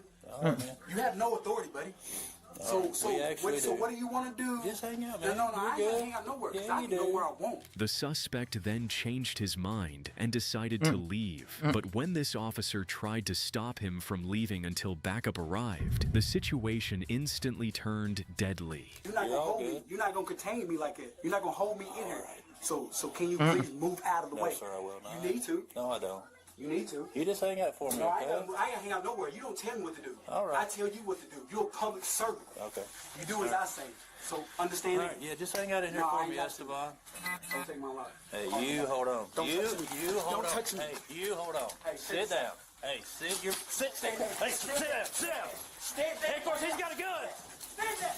You are officer. Stand there. Get out. Stand there. Get out. Esteban, quit. Esteban, quit. Quit. Stand there. You're a public servant. Yeah, get out. Get out, Esteban. Hey, stay covered. Stay covered. Dead. Why'd you taser him? Why would you taser him when he had a gun pointed at you? As Esteban opened fire on the officer, who reached for his taser What a instead of fucking his idiot, gun, the dude. civilian ride-along, an Army veteran, rushed in from behind, put the suspect in a chokehold, and managed to disarm him. He's so Within lucky, minutes, the dealership was flooded with responding officers. What a dumb cop, man. Go somewhere now. I'm almost dead. Why the fuck did you pull out your taser when he had a gun pointed at you? Officer down. Subject back in the back room. Ambulance. Hey, get in the room. Get in the room. He's here. He's here. I did that to him. No, wait. Whoa. Get back here. Crawl to it. He's dead. He's dead, man. I killed him. I did. I fought right before he died. The ride along killed him. He's Strangled him to death. Give me cover. Give me cover. You got cover. You got cover. I got the window. Let me see your hand. Don't let that hand come up. Don't let the hand come up. Got one on the other side of the desk. Keep your hands up. Go, C-10-7. 10-7 is dead. The ride-along kept the suspect in a chokehold Yeah, until he suffocated lost him. consciousness and was later pronounced dead at the hospital, with Yeah. authorities determining the cause of death to be manual Suffocation. strangulation. Yeah. The officer, meanwhile, suffered multiple life-threatening gunshot wounds after being hit repeatedly, but ultimately survived. And in a shocking turn, the suspect's family later sued both the police department and the civilian ride-along, alleging wrongful death and What the civil fuck? rights violations. You guys are fucking There's always idiots, three man. sides to a story. Their story, our story, and the truth. And all we looking for is the Your truth. cousin's a piece of shit. Remain calm. Where'd you defend a piece of shit like that, We dude? need justice for this young man. And we're not gonna stop until we get it. These numbers are gonna swell. What do you mean I you got a shot the creative cop way to get more first, dude? people out here. I'm just getting started. Can the church say amen? Yeah, of course it's the church, man. Toxicology I manipulated all reports those later fucking people. confirmed the presence of intoxicants in Esteban's Meth, yep. system, and the lawsuit his mother He has filed meth was and ultimately fucking dismissed without prejudice by the judge. While the suspects so far had ambushed officers with guns, the next suspect went old school, luring officers in, only to attack them with a knife. Okay, let's get to that first, and then we go to the second part. Hey!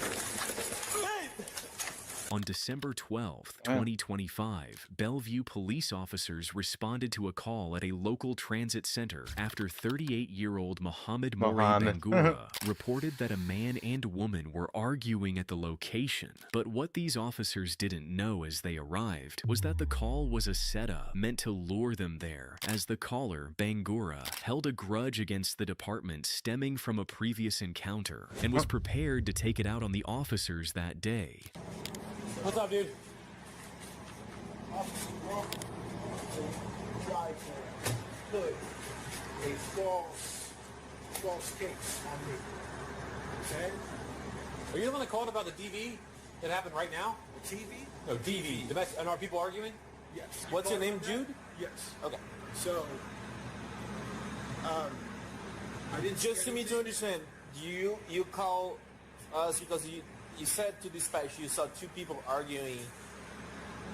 Okay, let's get to that first, and then we go to the second part. Yeah, so that was happening over. Hey!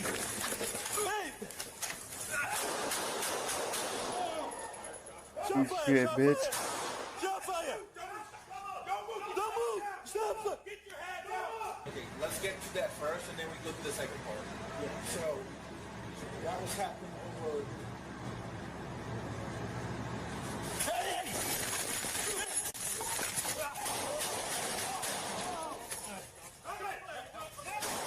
Damn.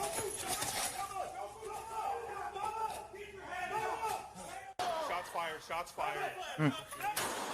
Don't move! Don't move! Stop! Don't move! Get your hands out! Get your hands out!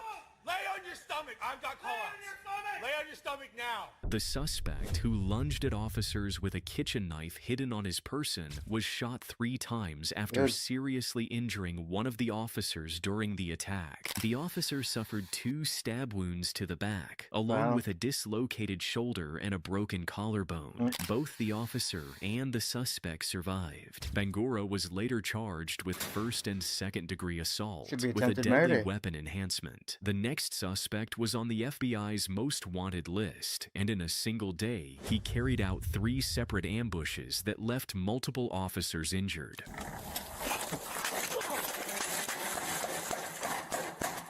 On March 18th, 2025, Pueblo police officers in Colorado moved in on 34-year-old Billy Joe Soto, a fugitive on the FBI's wanted list with an attempted homicide warrant. Soto, a self-admitted gang member, convicted felon, and suspected drug dealer, had a criminal history dating back to 2005, with over 50 charges and multiple prison stints. Officers responded to reports that he was trying to steal a bike in the neighborhood, but as they closed in expecting to catch him off guard, they walked straight into his trap.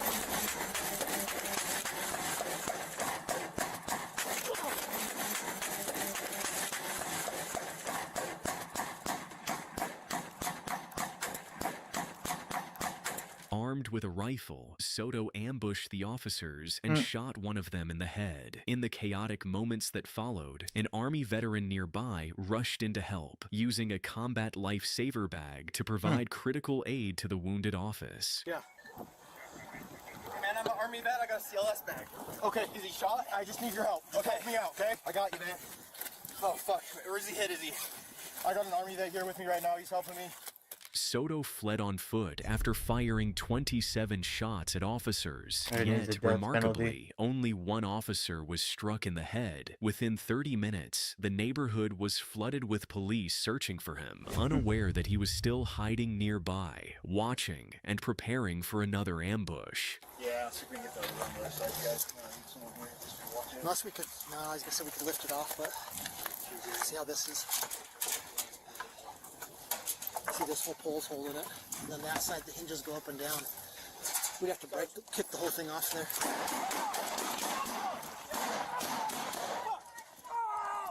Hit! Come on. Motherfuckers up here, God! Where'd it come from? I don't know, we back here! Left arm!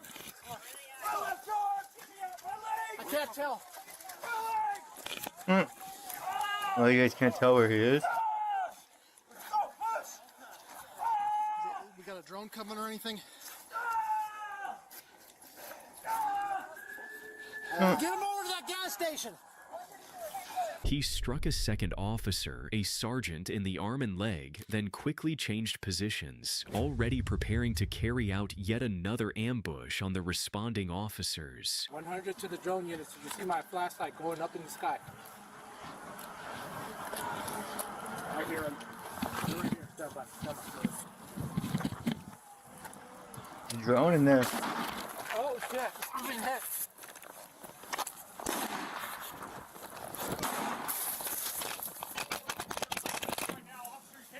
Call out the cops. Call out the trail. Call out the trail. There you go. Shots fired! 1221! 1221!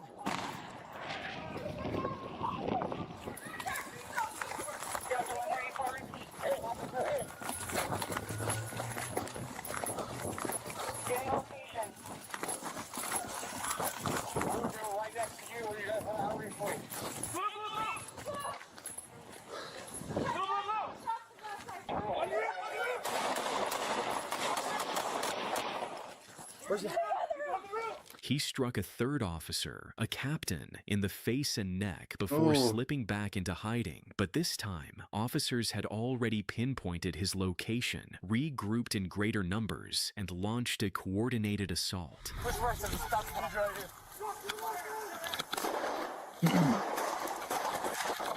Can't drop him, just take him out.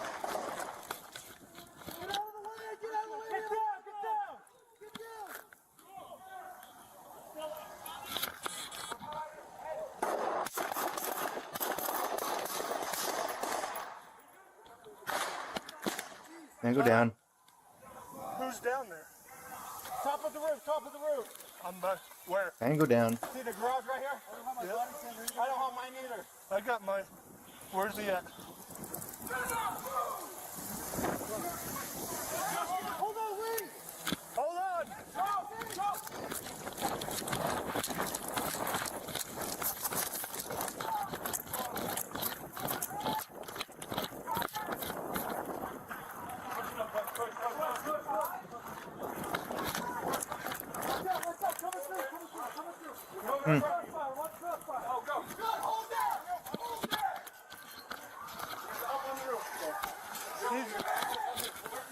He's down, he's down.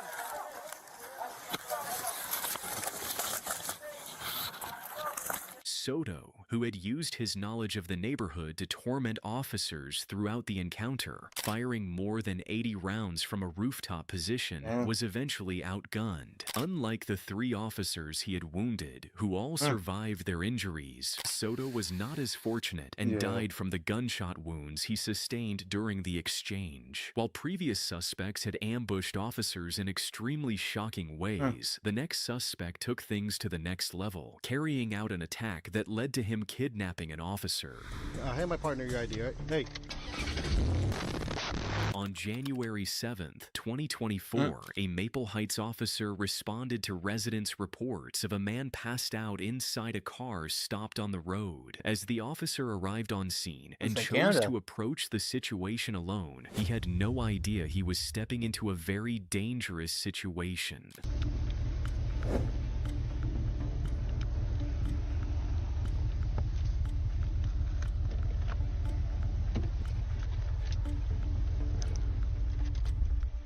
Hey, police. Whoa. Police. Whoa. What are you doing, dude? Huh? What are you doing? What? What are you doing? Nothing. All right, so why are you sleeping there? Well, you just didn't feel like driving home or what? Close my eyes for a second. All right. I have my partner your ID, all right? Hey. Don't do it. Hey. Don't do it. Don't press. Don't press. Get out.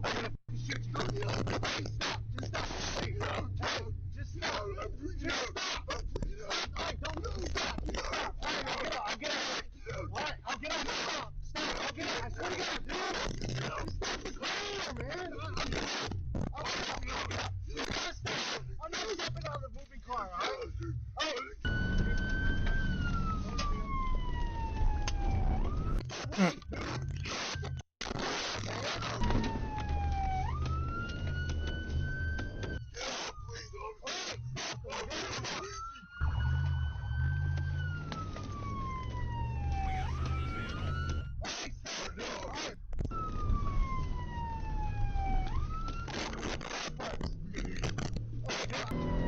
I'll get out.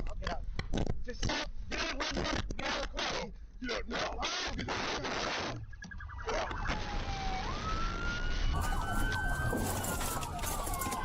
The moment the officer stepped out, police regrouped in force and launched a full pursuit. They deployed spike strips and kept the pressure on until the suspect's car finally gave out, turning the pursuit into a foot chase. Looks like we're ready to bail.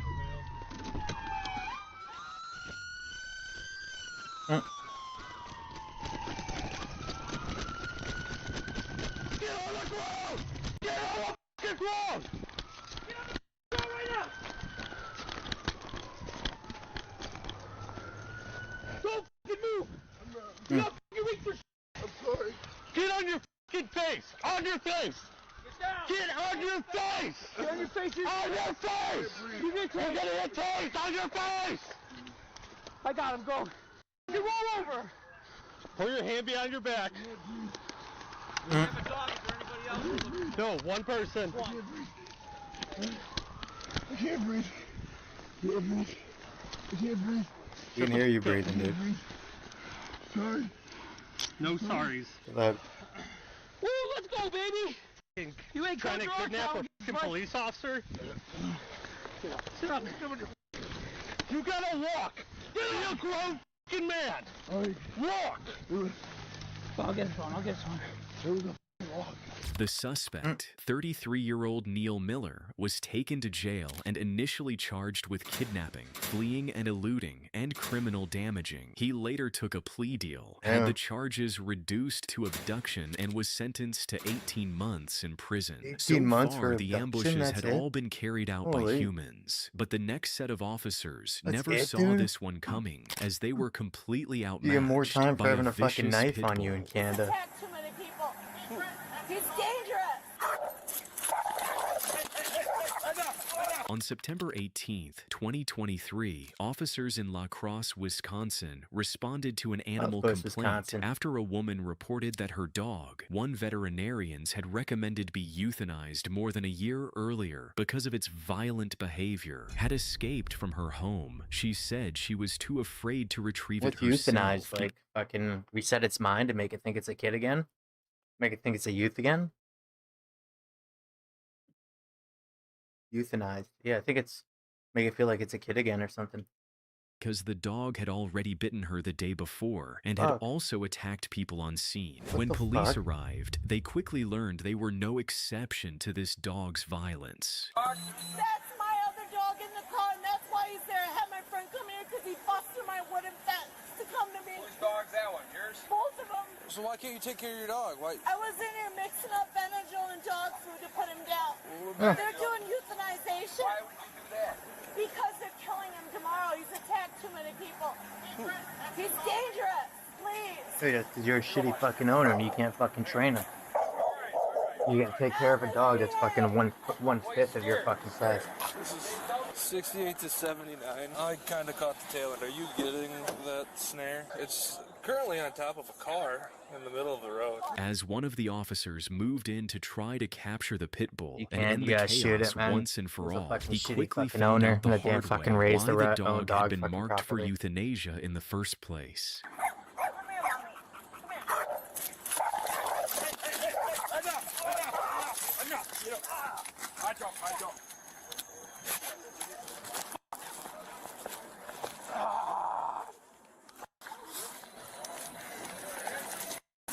Gonna go going forward. Tell me, you good?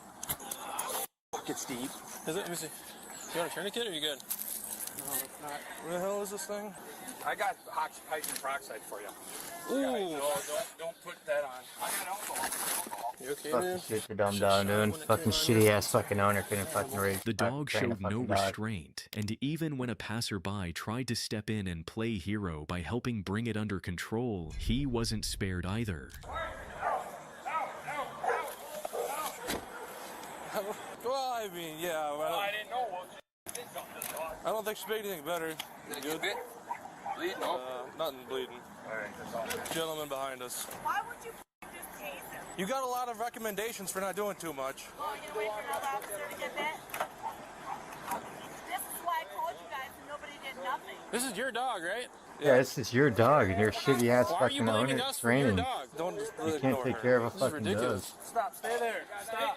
Hopefully you don't have any As the fucking dog's kids because owner they need to be taken. continued If you can't take care of a protesting, fucking dog, officers had her you use a cannot catch fucking take pole care of to a help fucking restrain the animal. kid But at all. even with that, the dog remained extremely aggressive. They eventually managed to force it into a cage and remove it from the neighborhood, bringing a sense of relief to the residents. In the end, because of its repeated violence, the dog was euthanized by Humane Society staff. Shitty ass fucking owner, man.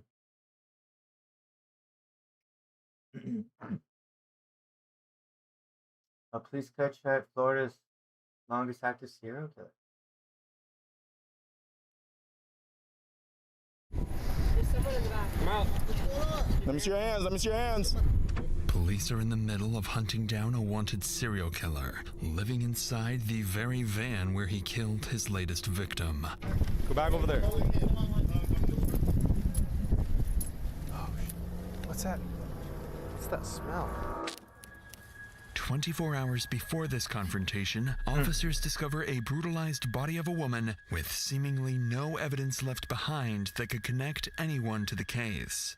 The victim is still unidentified, and we're taking a shot in the dark. Maybe you've seen her. Everybody's seen him around, but nobody really knows him, as far as I know. Yeah. When I found out Michelle was dead, dog, and you gonna ask my boss man, it killed me. But over the following day, small clues would start surfacing, revealing additional victims going as far back as 4 decades, eventually leading to one of the longest active serial killers in Florida's history. There's the back piece. This is our van. Steve, you made a mistake. I know. I didn't do this. It's man. Steve, come on now. I'd be willing to bet a lot of money that there are bodies out there attached to him that either haven't been found or gone. This guy cannot be on the street. He has to go away or somebody else could get hurt. Nice, dude.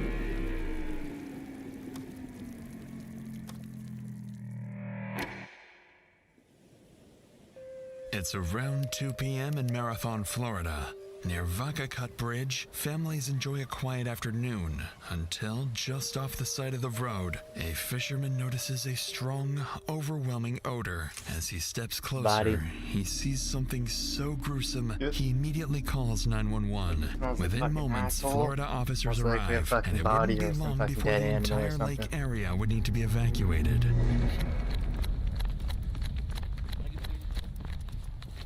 Where's she at?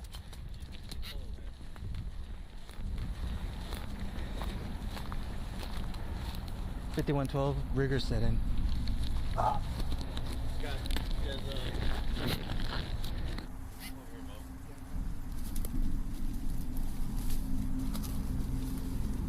Jesus Christ.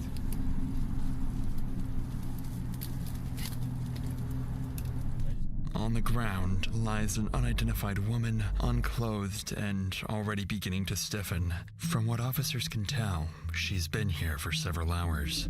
The current near Vaca Cut Bridge is exceptionally strong, with a history of fatal accidental drownings. At first, officers believe this could be another one of those cases, but as they flip her over, that assumption would quickly fade. Okay.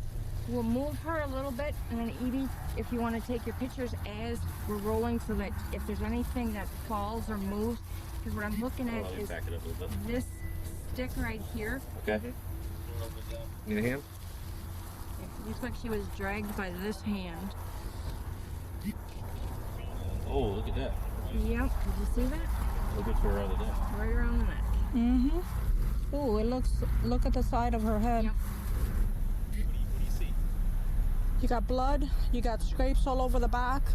Alright, I'm calling, Call Doc. Yep. As they examine the body closer, they notice strangulation marks on her neck, blood, and signs of trauma, all pointing to a violent assault. With a potential homicide on their hands, officers call in the on-duty detective, while others begin evacuating the area immediately. Before the detective arrives, officers at the scene continue trying to identify the victim, only to realize it won't be that simple. Anybody recognize her? You know who she is? Mm-mm. Nope.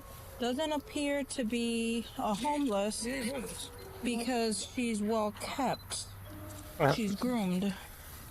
I just don't see the clothes. You know what I'm saying? It's too something there. This is all the officers know about the woman. No clothing, no ID, nothing to go off of. But not for long, as the on-duty detective soon arrives. Matt Pitcher is a seasoned undercover detective. He doesn't know it yet, but he's about to take down the town's most dangerous killer. Using a multi-hour interview with Pitcher, we'll break down exactly what he was thinking and the complex forensic methods used to crack a near-perfect homicide. I do not have good luck at Thanksgiving time. It just never seemed to work out for me. And so even coming into this, everybody was kind of joking, oh, be prepared for that call. And so I got the call, and then it's kind of evaluating, well, you know, you put out a little bit of hope that, well, maybe it was just a natural death. And then I still remember, I was talking to my captain, trying to figure out what was going on. She said, yeah, it's a naked female. And the minute she said that, I was like, well, this isn't going to be a natural death. Oh, naked. Everyone. Detective Matt Pitcher and Detective Rosa DiGiovanni. This is US 1 heading up that way. Entrance into this little gravel area from US 1 is down there. If you pan down here, at the start of what looks to be a Red Bull can, there are tire tracks leading back, as well as tire tracks on this side. And you have a broken branch that's touching the ground. Pulled hair right here. And if you come up at about 10 o'clock into a wooded area, about 10 meters away, the female victim, 2 to 3 feet in front of that is another small chunk of hair. It looks like there is some bleeding in the area. The easiest way to come back would be along there, suspecting that that's where the suspect went back. We're going to go around another way, preserve evidence. For the first time, the pieces start to come together. As Pitcher walks along the gravel road just off the highway, he spots fresh tire marks, evidence the suspect had been here not long ago. A few feet away, strands of the victim's hair lie scattered, suggesting she was dragged from the road into the forest. Further in, there are clear signs of disturbance. Damaged plants, broken branches, indicating the suspect's vehicle was likely damaged as it sped away, possibly right after dumping the body. And then, something far more significant catches his eye. So, you know, there were a bunch of like small trees, that kind of thing. You have this dirt road, but then as I'm walking along the path, that's the first thing that struck me was, so there was a little tree, and it kind of had, you know how you can tell when something's freshly broken, right? The limb hasn't died or anything like that when you're talking about a tree, and it was just kind of hanging there. And so that got me looking at it, and then sure enough, what looked to be car parts broken off right underneath, Nice. like sitting on the ground right there. Perfect. And that's kind of one of those ones like, could this be, you know, the suspect vehicle? Yeah. But even with this small breakthrough, Pitcher still hasn't uncovered the most critical piece of the puzzle, one that suggests this is far from an isolated incident. With the scene locked down and the victim transported for autopsy, investigators are left with two critical questions. Who is the victim and who is her attacker? To answer the first, Detective Pitcher comes up with a plan. Yeah, I'm kind of going through things, and basically my thought then, especially keep in mind, like I said earlier, this is right coming into Thanksgiving, right? Everything is about to get slammed where we live. This is a huge tourist spot, so I was concerned that, okay, you know, we could lose video evidence that might be in the area. Talked to my captain, I showed the captain too, the car part and all that, and I said, all right, I'm leaving the scene, and I'm about to start hitting every business, starting with the bars in the area, and at least get them marked so that they don't get rid of evidence on us. At Pitcher's request, officers go from business to business, searching for any sign of the suspect's vehicle. One missing a black 3x8-inch piece of bumper and showing damage consistent with hitting branches, as well as any indication of a possible daylight abduction. But with no clear timeline for when the murder occurred, the search could take anywhere from hours to days. So Pitcher splits his efforts, directing some officers to focus on the second piece of the puzzle, identifying the victim. He sends them to local businesses, hoping that someone might recognize her. But that's when an unexpected problem emerges. How are you? Hey, sir, you on Detective Brady? This is Detective Bunce. We're doing we're part of the homicide investigations going on. I don't know if you've heard what's going on in Marathon. Yeah. And we don't know whether the victim is still unidentified, and we're taking a shot in the dark, and maybe if she might have been a patron here. So if it's a graphic photo, but we're going to ask if maybe have seen her or a couple bartenders. I'll take a look. So, I've been here the last few nights. Okay. Since Wednesday, so. Okay. Some pictures. I haven't seen anybody like that, no. Okay, do you think you're maybe a bartender or so would, They, probably wouldn't want to, knowing they're a bit on the skittish side.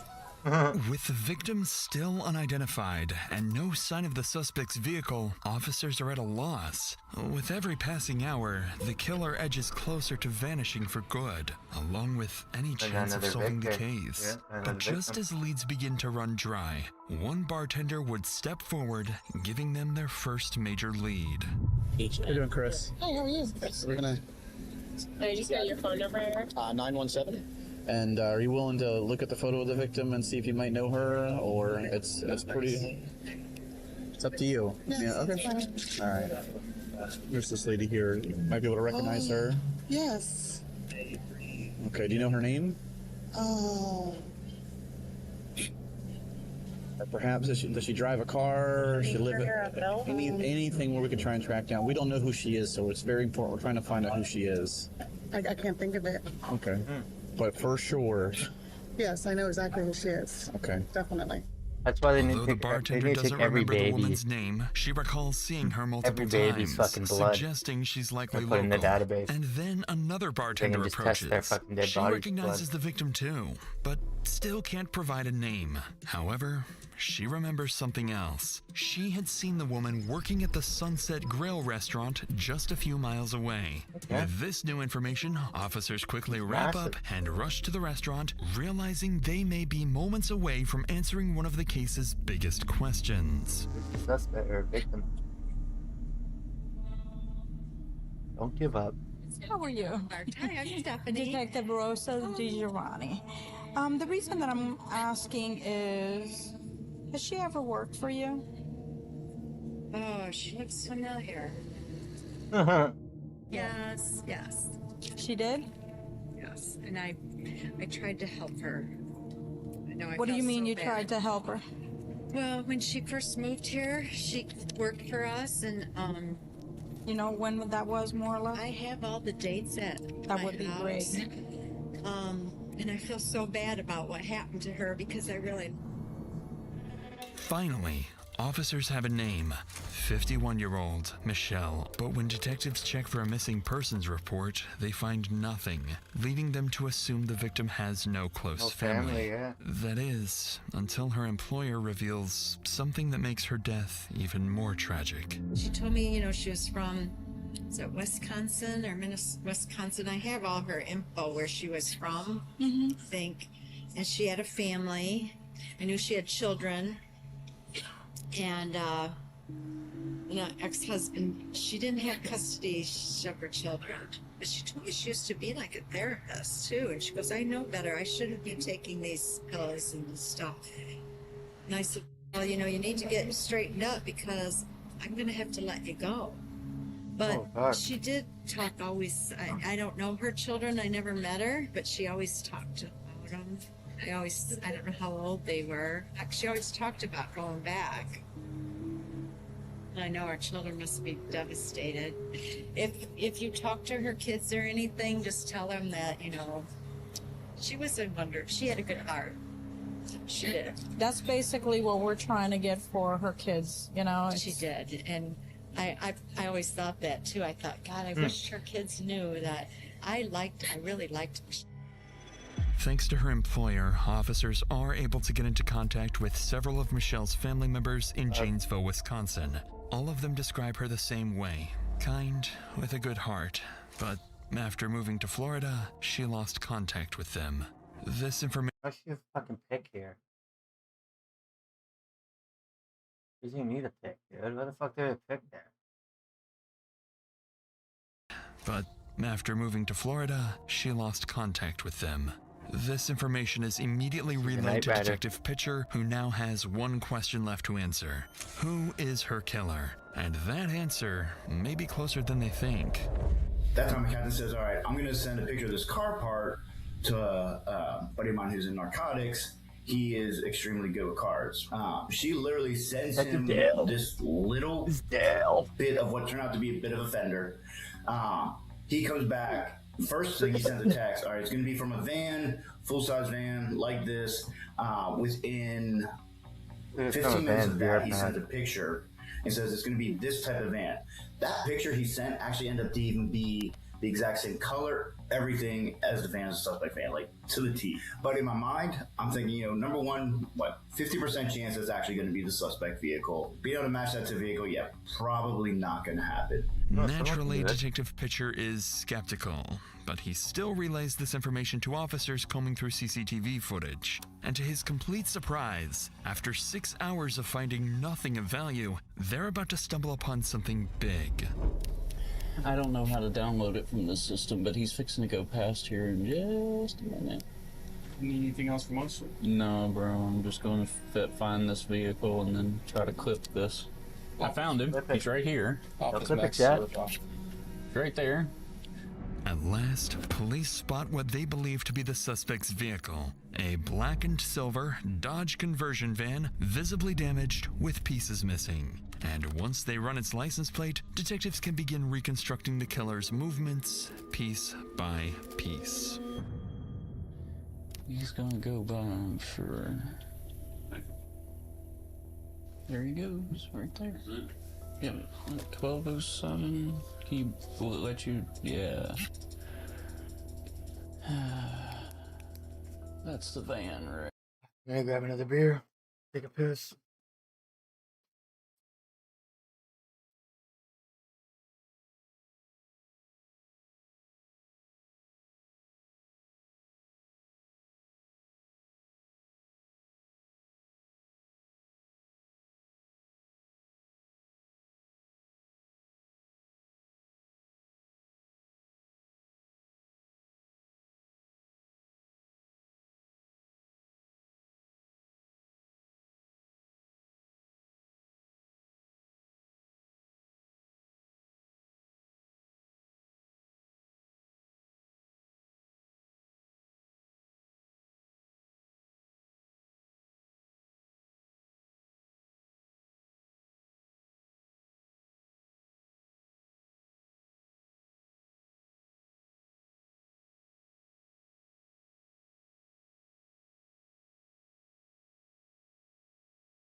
there. There it is. There it is. Yep. All right, 1240. He has to stop somewhere. 12:39. What we get from Alfredo's? Alfredo's was 12:08:23. So that's 4 minutes. 4 minutes and 17 seconds. You gotta stop somewhere quick. 4 minutes 17 seconds. Get I caught. wasn't sitting in traffic for 4 minutes. That's a big. That's a. So where can he stop between Fredo's? Huh? Trade winds. Trade winds. Or if he came in here. Fuck's trade winds. As officers piece together the van's gas path station? across town, it suddenly disappears. Somewhere near Kmart Plaza on US Highway 1, just over 3 miles from where the body was found. While officers Kmart, what's search that, for like additional ketamine camera mart? angles around the last known Kmart? location, investigators run the van's registration. And that's when they discover something deeply concerning. The van belongs to 58-year-old Stephen Matthew Wolf, a man with a long and serious criminal history. Obviously, the one thing, I can't remember if it was a juvenile record that was sealed and they had to go a little bit further to find it out or whether they grabbed it, but he had a murder at a young age. So immediately I have someone getting on the phone for me and contacting that police department. Let's get details on this and fast. And it was this 90-year-old man that he and a couple of his friends robbed, and he decided to kill him. So the minute you find stuff like that out, you're like, all right, you're building those building blocks, right? You're like, okay, we're on the right path here. This is most likely our guy. Decades earlier, in 1976, Wolf was convicted of a homicide in Boise, Idaho.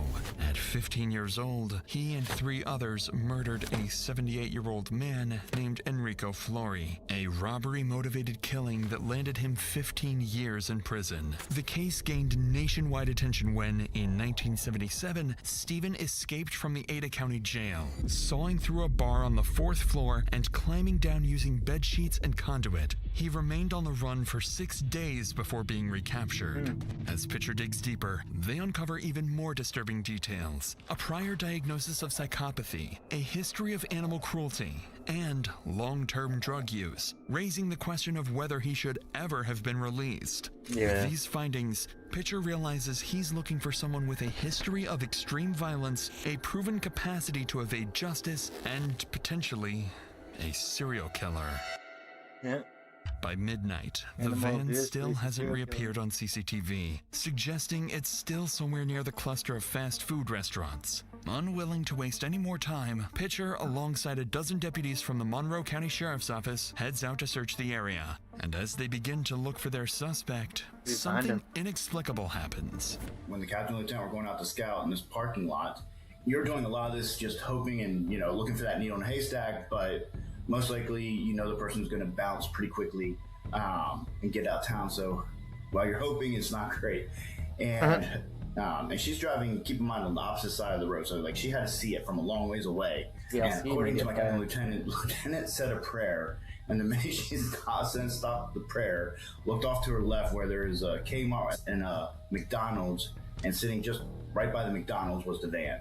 And she starts yelling, there's the van, there's the van. Of course, they almost wrecked the car. But they get into a parking lot, sit tight for a second. I get over there, make contact, and go from there. To Pitcher's surprise, they spot it. The black and silver van, parked between a Winn-Dixie and a McDonald's. Approaching from multiple directions, officers surround the parking lot, carefully ensuring no bystanders are in harm. Winn-Dixie.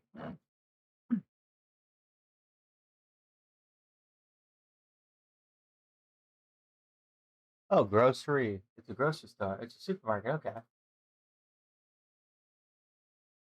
American supermarket chain, headquartered in Jacksonville, Florida, founded in 1925. Oh, grocery store and liquor stores. Nice, dude. That's all you need. Groceries and fucking liquor. That's all you fucking need. Right on. Way, with Pitcher meticulously guiding the operation, and as officers inch closer, they brace themselves, knowing a dangerous killer could lash out at any second.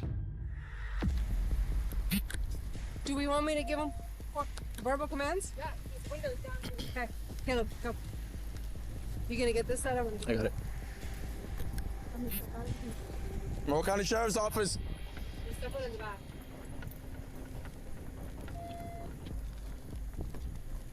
10-4, Monroe County Sheriff's Office, come up with your hands up. Sheriff's Office, let me see your hands. Let me see your hands. All right, quiet male, Patrick, come on out. Anybody else in the van? Hands up. Come on out. Come out driver's side. Sure, just drop His whatever next you're doing, victim come in the back seat. Come out. Let me see your hands. Let me see your hands. Don't reach around. Don't reach around. Just let me see your hands. Come out of the van. Okay. Go back towards the back of your van. Anybody else in the van? No. Any weapons? Get a handcuff. No. Get in. Get right here. What's going on? Sir, right there. They're right there. Put your hands around your back. There's nobody in there. What's the last name? Wolf?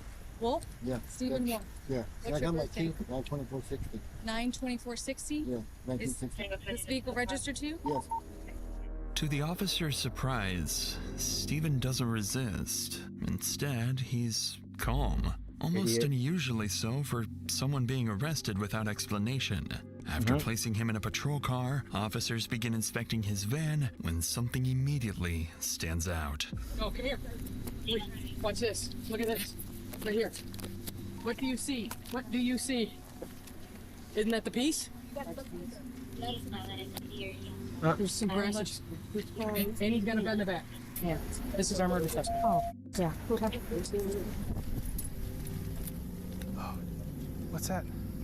What's that smell?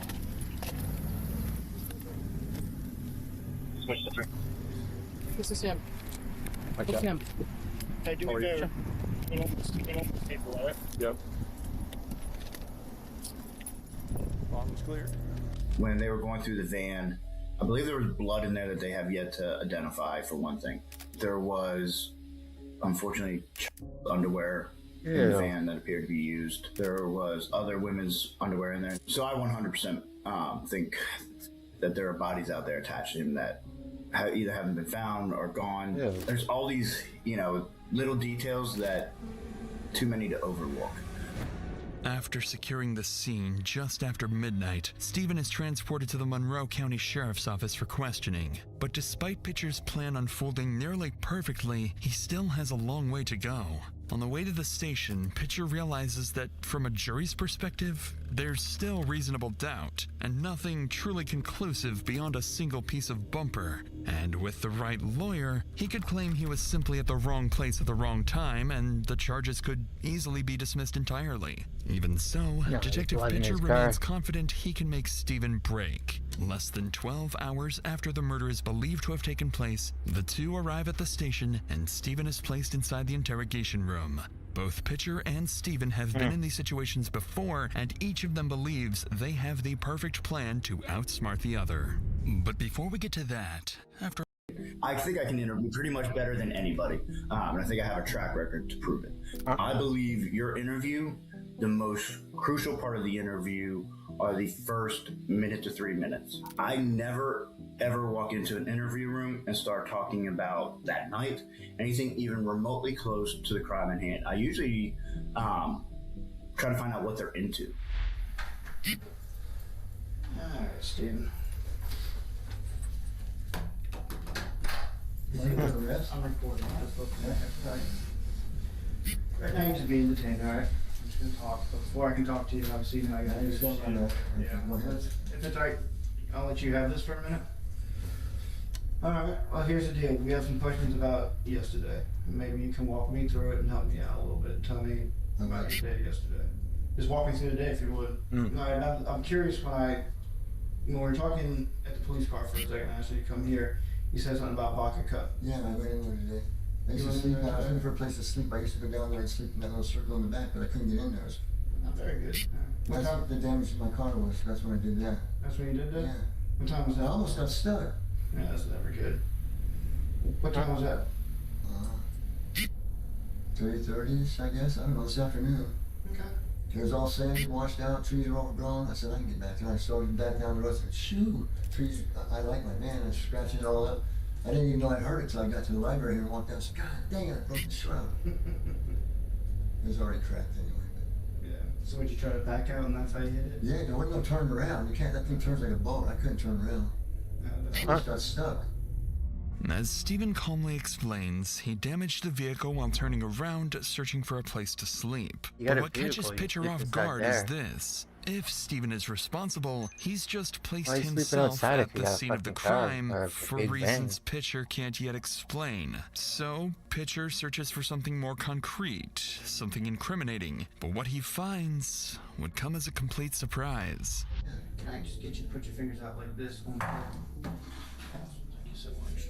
Give me just 2 seconds. Oh. Again, if you would, just kind of the best you can. And this is gonna be a lot harder, but flip them up to bed. Hey, that was a lot easier for you than I thought it would be. What you looking for? What's that? So what you Just any looking kind of marks. Making sure there's no I scratches. got no marks, no scratches, no nothing. Good deal. Tattoos, I got What's your tattoos. I know you got tattoos. They're pretty good ones. How'd you get them done? I got them down in prison, Idaho. Idaho? I had a bad. I was 15 years old, got in trouble, I got a homicide. That's no fun. How long did you have to lay down for? 15 and a half years. 15 and a half years? Oh, wow. It's a long, sad story with a happy ending, but... Well, you're out now. I left that idiot in there. I brought out a drug addict, but... Kick that to you. Okay, you give us 1 second. I just want to talk to my partner for a You second. do whatever you need to do, just get this done, whatever we're doing here. I appreciate it. Just be quiet. I am. Baffled by the lack of scratches on Stephen's hands, Pitcher pauses the interrogation, fully realizing the evidence they have so far is insufficient for any breakthrough, especially after learning this is far from his first run-in with police. For now, there simply isn't enough to charge him, so Stephen remains in holding. Investigators know time is against them. By tomorrow, they need something concrete, because without it, they won't be able to hold him much longer. But little do they know, Stephen is already preparing a strategy for their next conversation, one he believes will let him walk away completely free. The next morning, with Stephen still in custody, Detective Pitcher begins receiving tips from multiple Marathon residents, each claiming to have vital information. By approximately 10 a.m., officers are dispatched to follow up on every lead, hoping one of them holds the key to the case. And it wouldn't take long for police to realize Michelle may not have been the only target, and Stephen may not have been the only suspect. Okay. My name is Jennifer. Hi, Jennifer. How are you? Good. Okay. I have a cousin. There. How you doing? All right, all right. Good. We have a little bit of Nice to meet information you. that you might be interested in. Okay. Okay. I have a He looks cousin like a of fucking mine trailer that I park, just dude. found out Holy. today was with the male, I guess, who He was in the van. he was in the that van. night. All right, go ahead. Hey, Greg. Yeah, how you doing, sir? You can hold it. Hey. What happened today was, I went to the house, I saw Frankie there and everybody there, and I said, hey, you guys see the budget? Frankie goes, yeah, he goes, I was in his car the day before, gave me a ride to, I guess, down the store or something like that. I said, wait a minute. I said, Frankie gave you a ride? I said, you were in that van? He goes, yeah. I said, because your fingerprints are probably in that van, Frankie. And I said, if you don't go talk to somebody. They found a fingerprint. Exactly. And that's not going to look good for you. Afraid of being implicated, locals begin coming forward, bringing new information about Stephen. They reveal he wasn't alone the night before the murder. Just hours before the woman was killed, he had been driving around town with 2 other people in his van, and one of them is about to show up to speak to the detective. Hey, Tracy. How are you? Good. I'm sorry. Everybody knows me here. Yeah. Except the rookies, of course. Well, I don't know you. So you were in the van with Frankie and... Yep, he come up to the library. I asked him if he would take us to go to the store so we could get something to drink. Okay. Is what the hell was said. I've known him for a little while now. Oh, okay. I never thought that he would do some off the wall, excuse my language, like this. Yeah. Okay, I am shocked. I am floored. All right, to be honest with you. There's no way this is Florida, dude. This has to be Wisconsin, It dude. don't happen to anybody, and that's why I want everybody to come together and we can Well, get like I told one of the deputies that knew me, I said, listen, I'm fixing to either sleep over here at the library or else I'm going to sleep on y'all's doorstep over here. Thanks to Tracy, officers are now able to piece together Stephen's movements leading up to the murder. But before the detective leaves, Tracy would go on to mention... Oh, so the guy, Stephen's homeless. And he also fucking kills other homeless people, I think. one more I name. know he doesn't kill homeless Terry. people. He kills people with houses. Because these guys are all homeless too. A close associate of Stephen.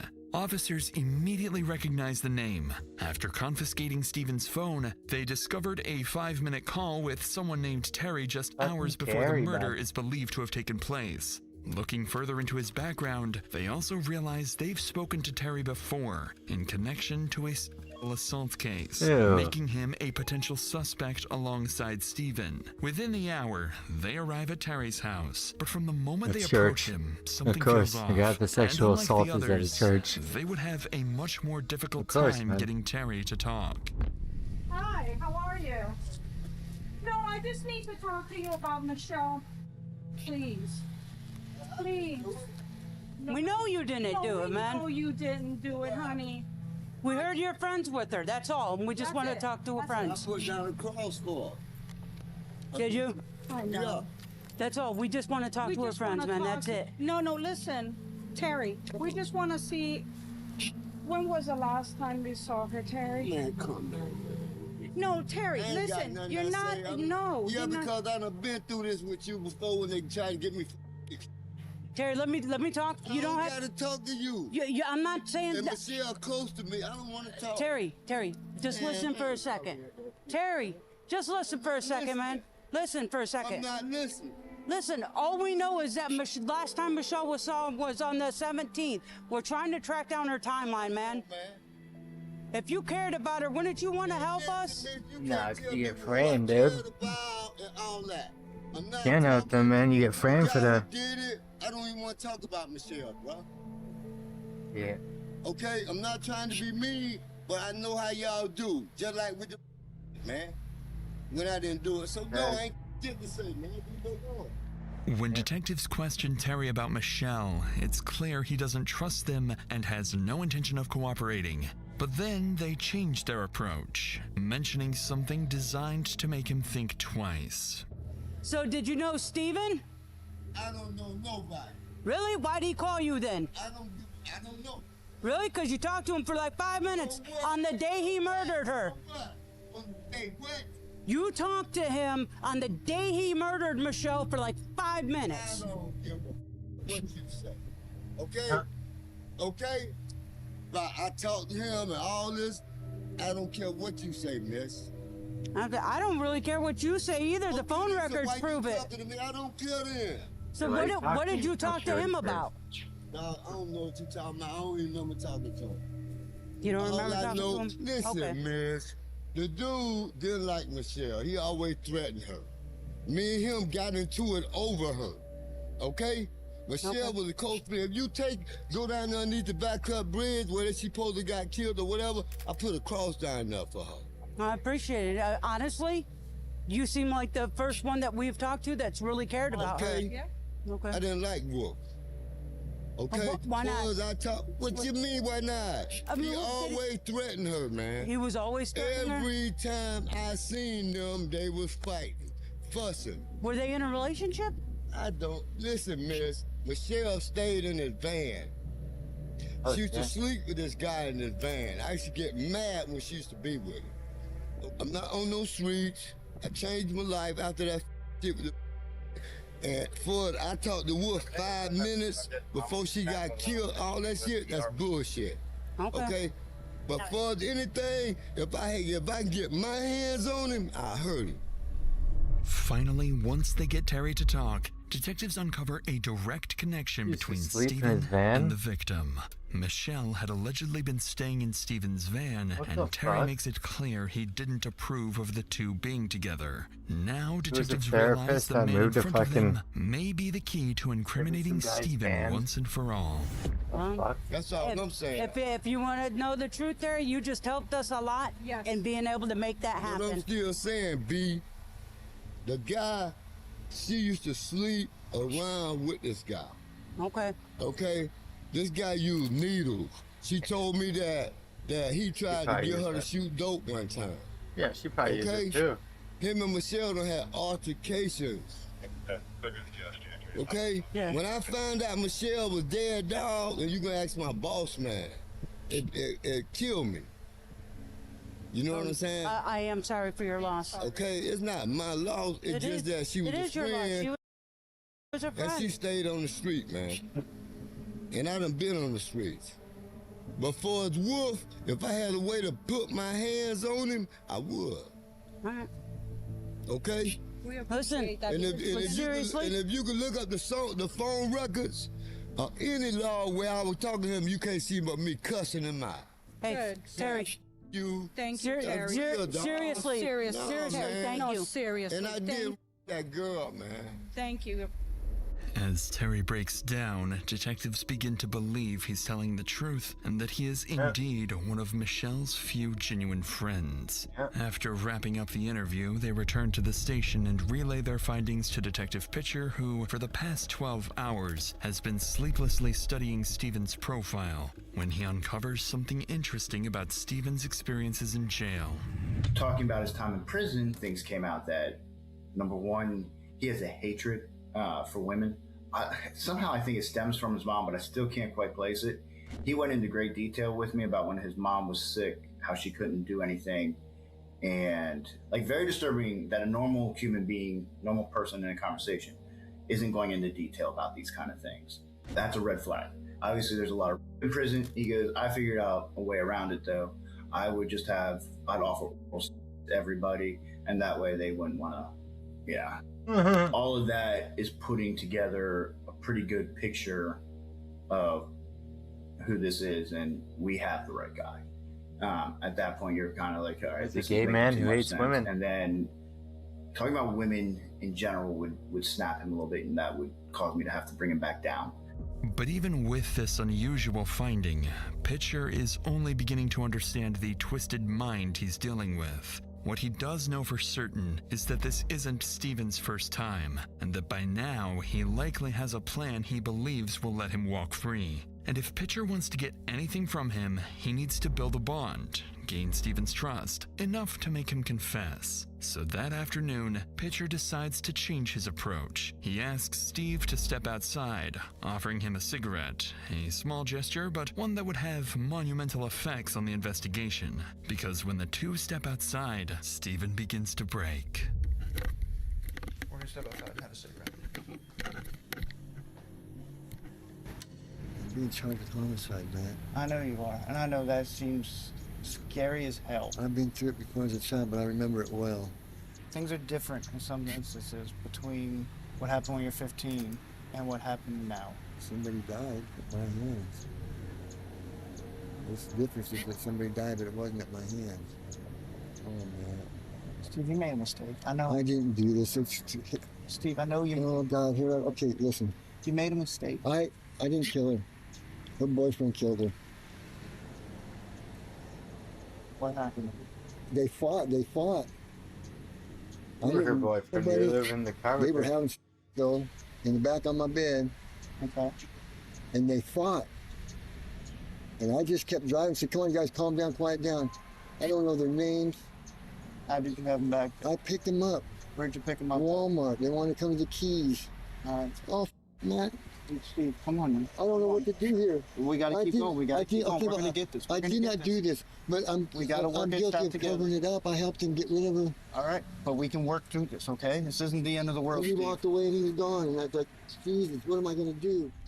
Despite being prepared for something new, Detective Pitcher is clearly taken aback by this version of events. Stephen insists he didn't kill Michelle, but admits to helping cover it up, claiming the real killer was her ex-boyfriend. At first glance, the story feels completely fabricated, a last-ditch attempt to deflect blame. But then, something clicks. Pitcher recalls combing through Michelle's social media and uncovering a troubling detail. An ex-boyfriend, persistent, unwanted, and openly harassing her online. Still unconvinced and questioning why Stephen is only bringing this up now, the two return to the interrogation room as Pitcher prepares to press him further. Can you do your best to describe him? You said he had... He's got, what, Go ahead, head to toe, everything you can tell me. long khaki shorts. I don't know what kind of tennis shoes, no socks. Okay. Flowery type of shirt. I don't know what pants he was wearing, really. And his hair doesn't touch his shoulders, but it's close. It's straight as an arrow. Gotcha. Okay, not feather waving it, not one. How old was he? He's younger. I think he's younger than she is. 20s? Yeah. Skinny as a rail. Skinny. Tall and skinny. Black as hair, the blackest you can get. Like black as that camera right there. Where were you exactly when you picked That them makes up? sense why that pick was I was behind in my her. van. Right. I was in my van. But where They walked was up it? the location. They Okay. walked parked by the liquor store. They walked up to the front of my van by that grassy area. Okay. They were walking and said, "Hey, you guys, this dude for a ride." So you let him in, they get in the car. He's up front. I'm not even out of the parking lot yet, bro. Can I have one of them cigarettes? Yeah, you got a pack, bro. I was at the, you know where the hurricane washed out the road, where it's a long strip after you get out of Atlanta? Right by Ann's Beach. Long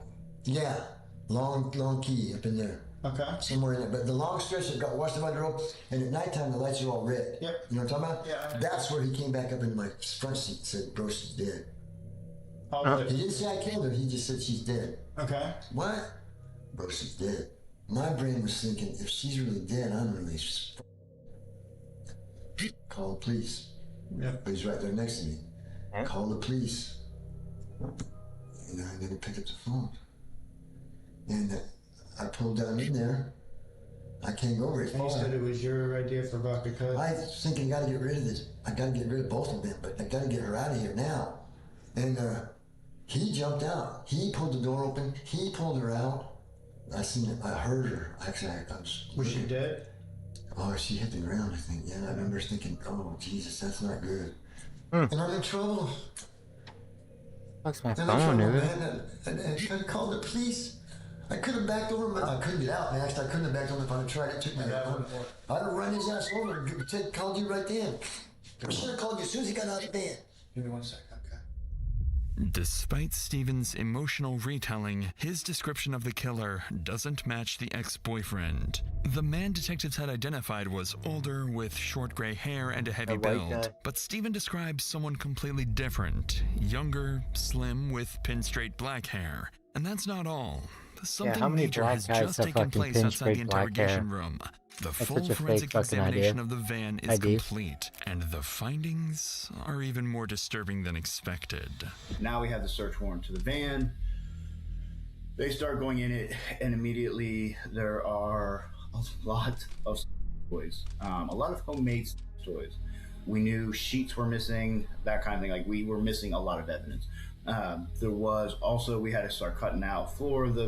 He had a homemade bed in there too, so we had to cut out the mattress of that, the floor. There was blood, a little, not a ton, but a little bit of blood on some of that, that's big evidence. We need it. Alongside what Pitcher has just revealed, investigators uncover even more disturbing evidence. Strands of blonde hair matching the victims, women's underwear, and a child's swimsuit. And more concerning still, the only DNA found belongs to Stephen and the victim. This is far more incriminating and far more convincing than anything Stephen has told them. So Pitcher prepares to confront him with the evidence, and with nowhere left to shift the blame, his reaction would say it all. Don't talk about it, right? I'm just gonna be flat out honest and be blunt. You messed up. This is inside your van. That's our victim's hair, Steve. Steve. No. This is the victim's underwear. No, it's not. What is it? And Steve, you missed some blood. You missed under... I didn't do that. You missed cleaning up the blood on the cushion under the sheet. Steve, I'm telling you, I'm not lying to you. I hear you. I hear what you're saying. This is your chance to be honest. I've been honest with you. I have been honest with you. That's not the victim's hair. That's not her panties. Well, tell me about those panties.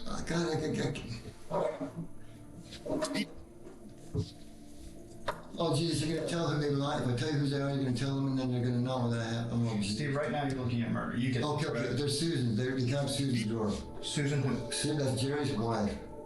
Why do you have you guys sometimes? I with them once, and they were dirty, and I put them in there. Okay. And the hair? I don't have no idea. And the blood under there? I don't know what to do. I don't know anything about it. There's no blood in there that I'm aware of other than those. I'm telling you there's blood. I mean, this is overtime. Okay? So now I'm not just I'm not primary, I'm a suspect. Yeah. So I don't know, okay. Steve, I'm gonna put this as bluntly as I can. Test it all. I'm gonna put this very harshly. You murdered her. I did not. I did not. This shift in the detective's demeanor clearly catches Stephen off guard. Up until now, he believed Pitcher was someone he could trust. More than that, Pitcher believes the bond between them has gone beyond a typical detective-suspect relationship. One of the disturbing parts of the interview, which this just made me mind of, is I put my hand on his shoulder at one point. Like, one of the phrases I used with him a lot that, you know, once we had that real comfortable level was, you know, this isn't an if type situation. This is, I need your why. You know, what happened? Like, you're obviously a good person. Why did this happen? And so at one point, you know, he was getting worked up, sad-wise, that he knew he was in trouble. And I put my hand on his shoulder, and he goes, yeah, I don't let people put their hand on my shoulder because of prison. And so I immediately took it off and said, I'm sorry. He says, no, I like it when you do it. And I was like, that was one of the key moments. I was like, okay, well, he's now looking at us being in a relationship. Like, he has feelings for me in terms of that. He was putting me, in his mind, in an awkward position to have to testify. Like, I don't know if part of him thought that I had feelings for him and that he was putting me in an awkward position, making me testify against him. I've never even come close to having anything like that happen before. As Pitcher explains, this unusually strong bond is both beneficial and detrimental to the investigation. Although Stephen appears to want to be honest, he seems afraid of hurting Pitcher's feelings. But unbeknownst to Stephen, that bond is entirely one-sided. Yeah, because fake Pitcher as is hell. about to confront him with He's made even fucking more evidence he thousands of failed these to cover bonds up. before. Can you explain the blood on the cushion under the sheet? No. My leg, I guess, but that's not gonna cut it.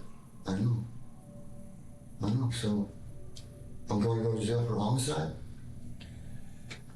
I will check with the state attorney, but as of right now, I'm afraid that's most probable. Oh, geez, guys, I'm not the guy. What? Okay. Can I, let's backtrack. I understand this does not look good. Because you were at the crime scene. We have you at the crime scene because you wrecked. Yeah. And then you didn't report the wreck, but there was minor damage. I get that. I'm visually there.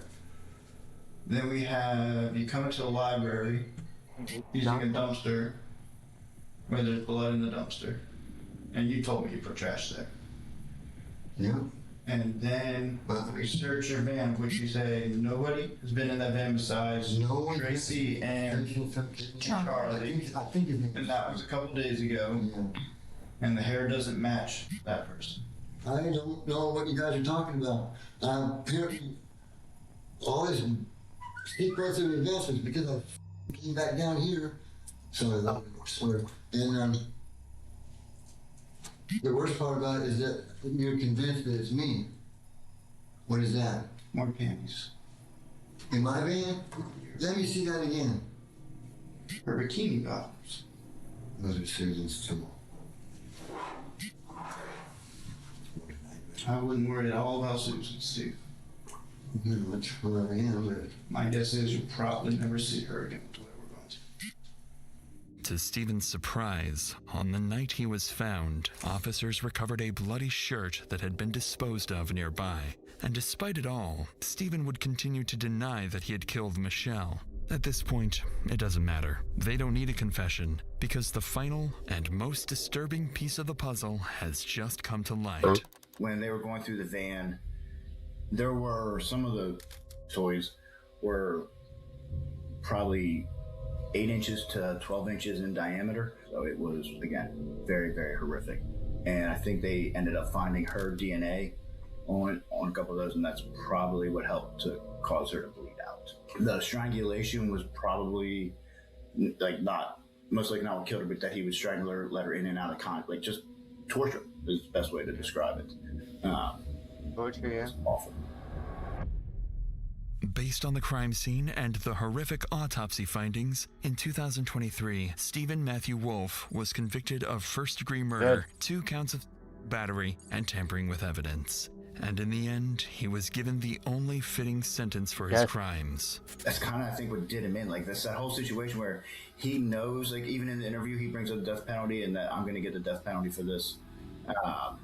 Yeah, so maybe the first time in Florida, if not, it's only been 1 or other 2 times where every member of the jury believed he should get the death penalty.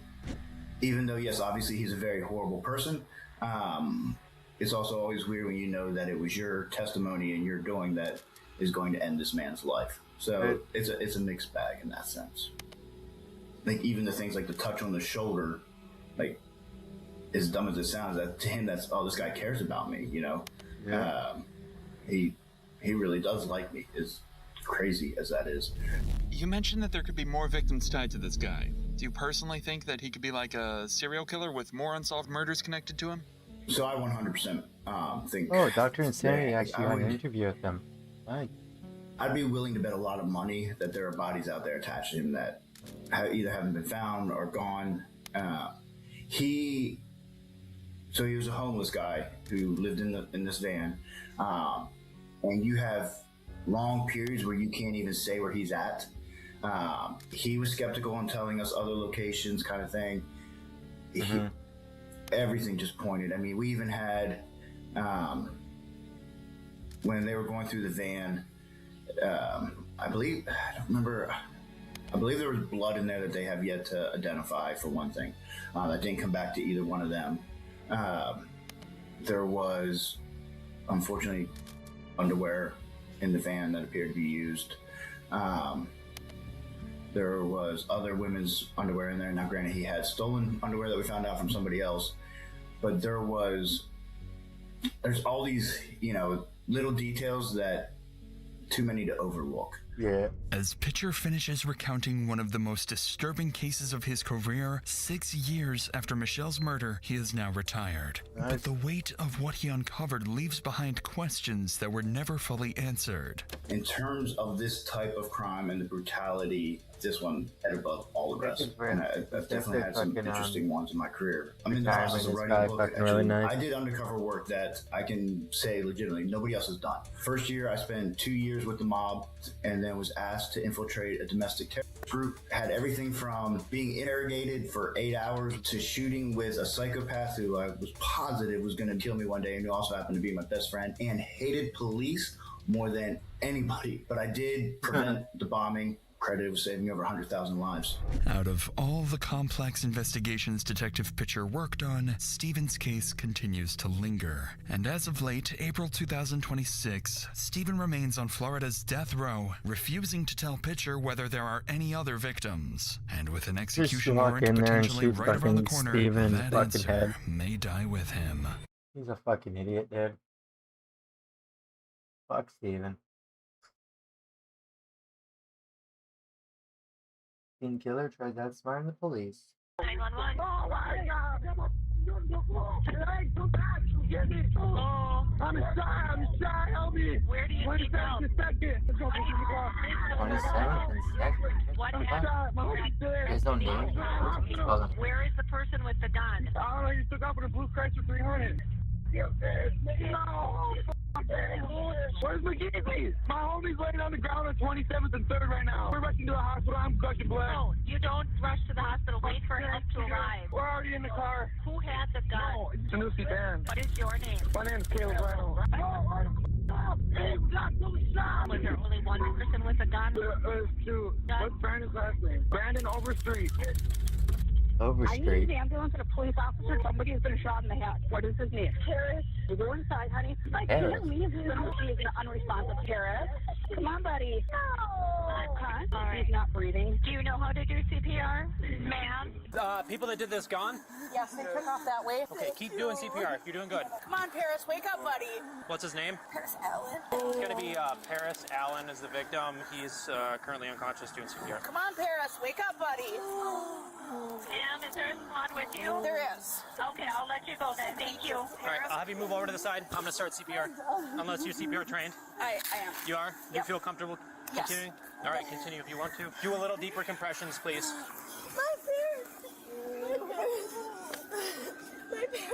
My parents. Come on, Paris, buddy. Don't go out on me like this yet, bud. Paris, come on, bud. Come on, bud. Fucking rights, bud. Fucking come on, Paris, bud. Eh? 46 to a 20, 1072, most likely. She's CPR certified, so Yeah. I'm just gonna let her keep going. They saw a car taking off that way. Mom's right there. Family? Dave, do we have any other witnesses we gotta talk to? We need to see if there's shell casings. Fire's saying they heard there's 2 victims. Who else do we need to Yes, talk now. to? This guy. All right, man. I know this is hard, man. You gotta tell me what you know, okay?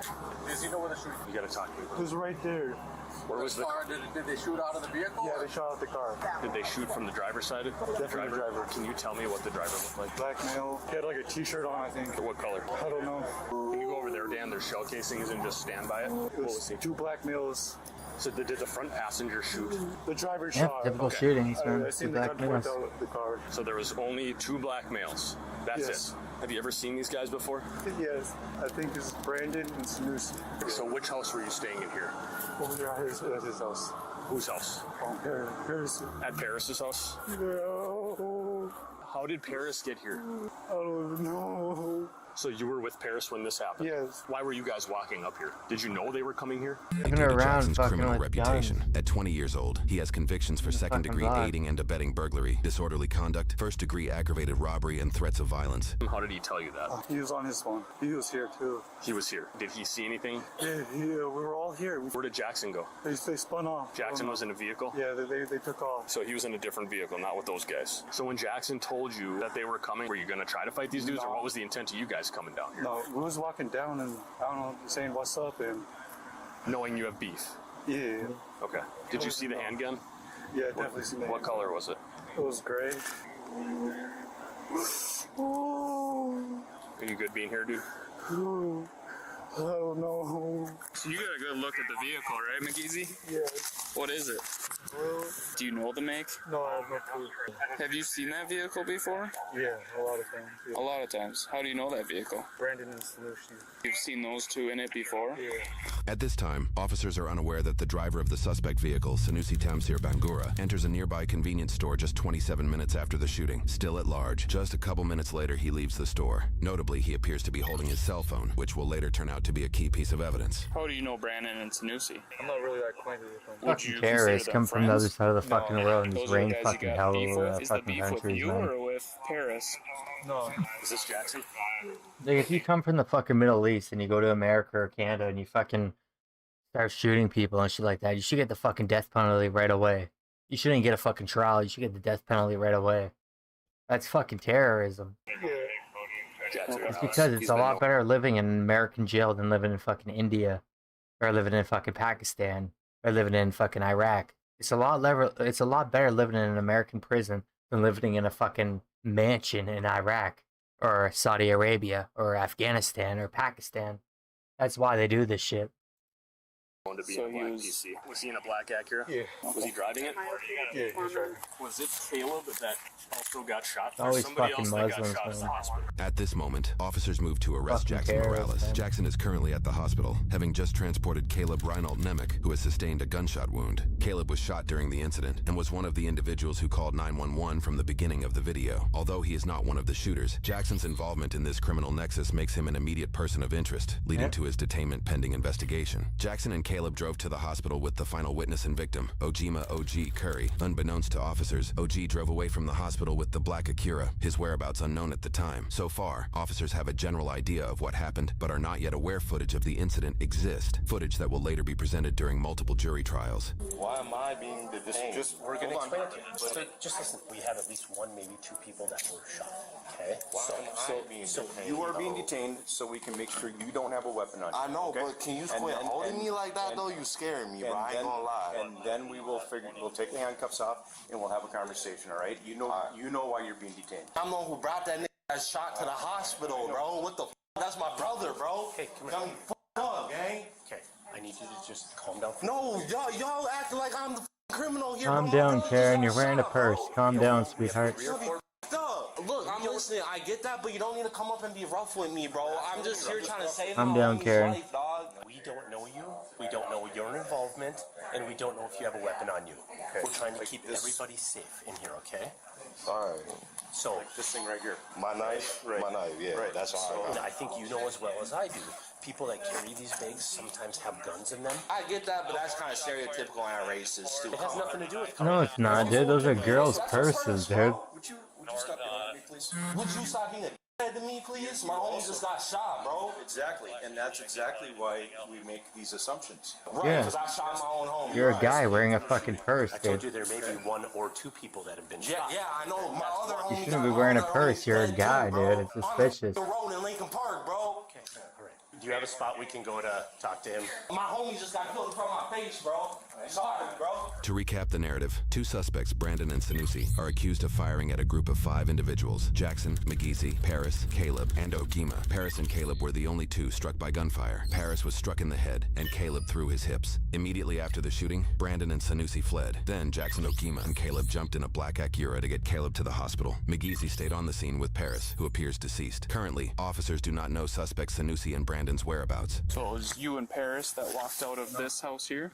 Yeah, it was me, Paris, my brother OG, and Caleb. What's your brother's name? Ogama. Where's Ogama? Ogama. Although McGeezy is right to think his brother Ogima, or OG, is at the hospital with Caleb, officers are not actually aware of OG's location. He appears to have taken Jackson's black Acura and left the hospital. They are only questioning McGeezy and Jackson at this time. Simultaneously, another drive-by shooting happens a little over a mile away from the original scene at Sanusi and Brandon's residence. Thankfully, nobody was injured in that second shooting. It won't take officers long to discover the shootings are related. I'll tell you what went down. I'm not going to say names. Not going to do none of that. I'll tell you what kind of car they in. You can look for the car that did the shooting. I know how these streets work, too. I'm not about to lose my life next. And you know what? You probably know how the streets work way better than I do. I'm going to be honest with you. Okay? What kind of car did you come in? A black car.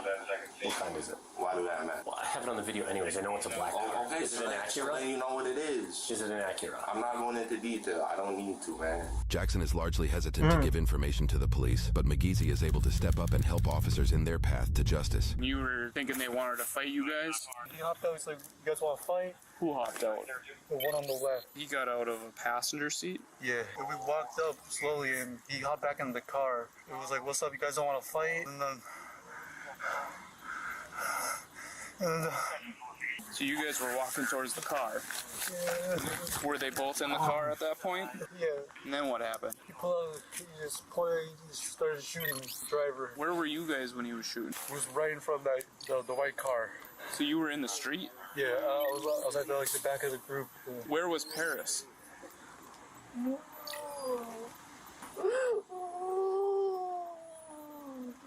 Yeah, I've got him on video. How many times did the driver shoot? Like around 10. Do you know what kind of gun it was? It looked like a Glock. It was a gray black handgun. Was he shooting at you at all? No. He was pointed towards Caleb and Paris. Did anyone from your group have a gun? No. Paris was shot. Did you stay with him? When he pulled out the gun, I ducked. And then I looked back on the sidewalk and he was just there. He was laying there? Did you render aid to him or anything? I didn't know how to. Yeah. Did you get shot in the head? Yeah. Do you want justice for your buddies? Or I want justice, bro. I want to die out here is what I want, bro. My homie been up here for 3 days from California for vacation, bro. He dead, bro. He ain't even in the streets, none, bro. I haven't been in your spot. I don't know the streets like you. I can also appreciate the fact that you haven't had a good relationship with police. There's a lot of people that haven't. But we are trying to help you out. We're trying to get justice for Caleb and your other buddy. After officers reason with Jackson to give information, he shares his side of how the whole interaction began. I'm looking for help. I understand. We was at the little church in Lincoln Park, right? I met up with my ex real quick. What Jackson just shared is later confirmed via security footage. However, the following parts appear to happen once his and his ex's vehicle go just out of sight and largely rely on his spoken statement. And then Sanusi and Brandon in a blue Chrysler 300 pulled up on me. Brandon was in the passenger. Sanusi was driving. Talking shit. Get out with a fanny pack on. And Brandon gets out the passenger seat. Starts punching on my car and shit. I'm like, let's go down the block. We can fight. I was just trying to fight because my homies are down the block too. I'm not going to fight them one-on-one because they're not trying to get one-on-one. They're trying to jump me. Correct. So they follow me down there and shit, and we get out the car. Like, are we going to fight, right? They ain't had no guns. We walk up like, all right, let's box then, right?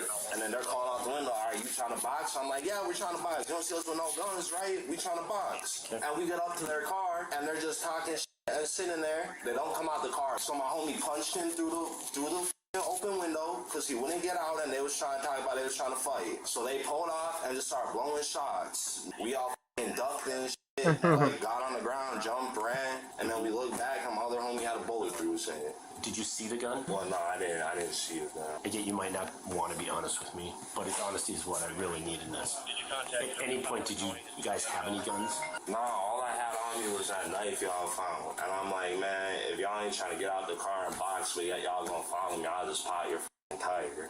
Did either one of them ever try to get out of the vehicle? Kind of like they both just sat there smiling and shit. After questioning McGeezy and Jackson, officers made their way to Sanusi and Brandon's residence, where reports indicate a drive-by shooting unloaded bullets into nearby buildings. Thankfully, no one was injured in this apparent retaliatory act. Luckily, officers are able to make contact with Sanusi, the suspected shooter from the initial incident. Where's your vehicle at, man? It's parts. What do you mean? The blue one? You had that cool car, right? Anybody else in your house? No, not right now. I came outside and my neighbors were talking about somebody drove past, cops was chasing them, whatever. Their house got hit, and they said they were trying to shoot at me or something. So you say your car is parked in the back? Yes, it's parked. Okay. Just show us real quick. Yeah. Okay. Notably, Sanusi appears to be FaceTiming someone during his interaction with police. Officials do not yet know that the other suspect, Brandon, is on the other line. At this moment, Brandon is caught on surveillance video with peers at a Hollister store. Investigators will soon obtain this footage and question the peers to unravel the full story. I don't know what the going on, but who else is inside your house right now? Nobody. Downstairs neighbors, do you know if they're home? I have no idea, but even if they were, they don't like cops and they wouldn't open the door. What I want you to do is go with my partner. We're just going to sit you in the squad car right now. Am I in trouble or what's going on? Right now. We're trying to figure this out, all right? We're out with them right now. I know. Stop yelling that over the phone. I know. You go by Sushi? That's my name. It's easier to say than Sanusi. You've been home the whole time? Yeah, we just went to Firestone to pick up his car. I went to go to Quick Trip and I went home because my neighbor was like, looks like somebody tried to drive-by shoot saying they were shooting at me. Why do you think they would be I shooting? have no idea, but I think it's the same people that busted my front and back windshield. I filed a police report before. And they slashed my roommate's tire. We found it today. Who are these people? I honestly have no clue. I was told one of them goes by Black, but I don't know what the name that is. And it's like a black Acura, and I think I got the license plate actually. These are just all the cars that have been harassing me. Can I take a picture? Yeah, you can if you want to, yeah. These ones have been harassing you? Harassing me, yes. Like what? Chasing me. They'll like throw shit in my car while I'm driving. They'll like, what's it called? What? Tailgate me? That black Acura. And that's the main person who's been talking to me. What kind of car did you come in? Because I know it's a black car. Okay, is it an Acura? Then you know what it is. Who's this? That is my roommate.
Now we need some more beer from the store.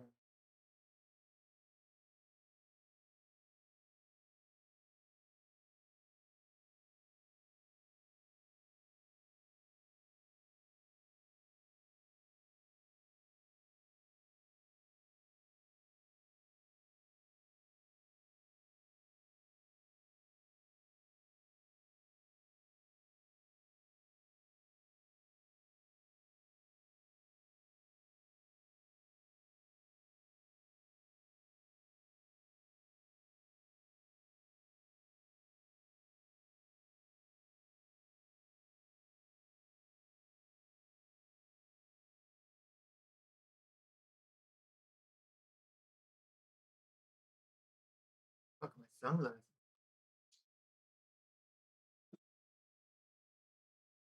Be right back with more videos.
I can't drink too much. I gotta go for a fucking jog in a bit. But, oh well. Oh, he's at the mall. How long have you been home? Like 45 minutes? You didn't hear anything? No, shut the up. This is not a situation to be joking. Next, officers spoke to Caleb. He sustained a bullet wound during the interaction. I'm gonna be blunt with you. Paris is deceased. Just save your time.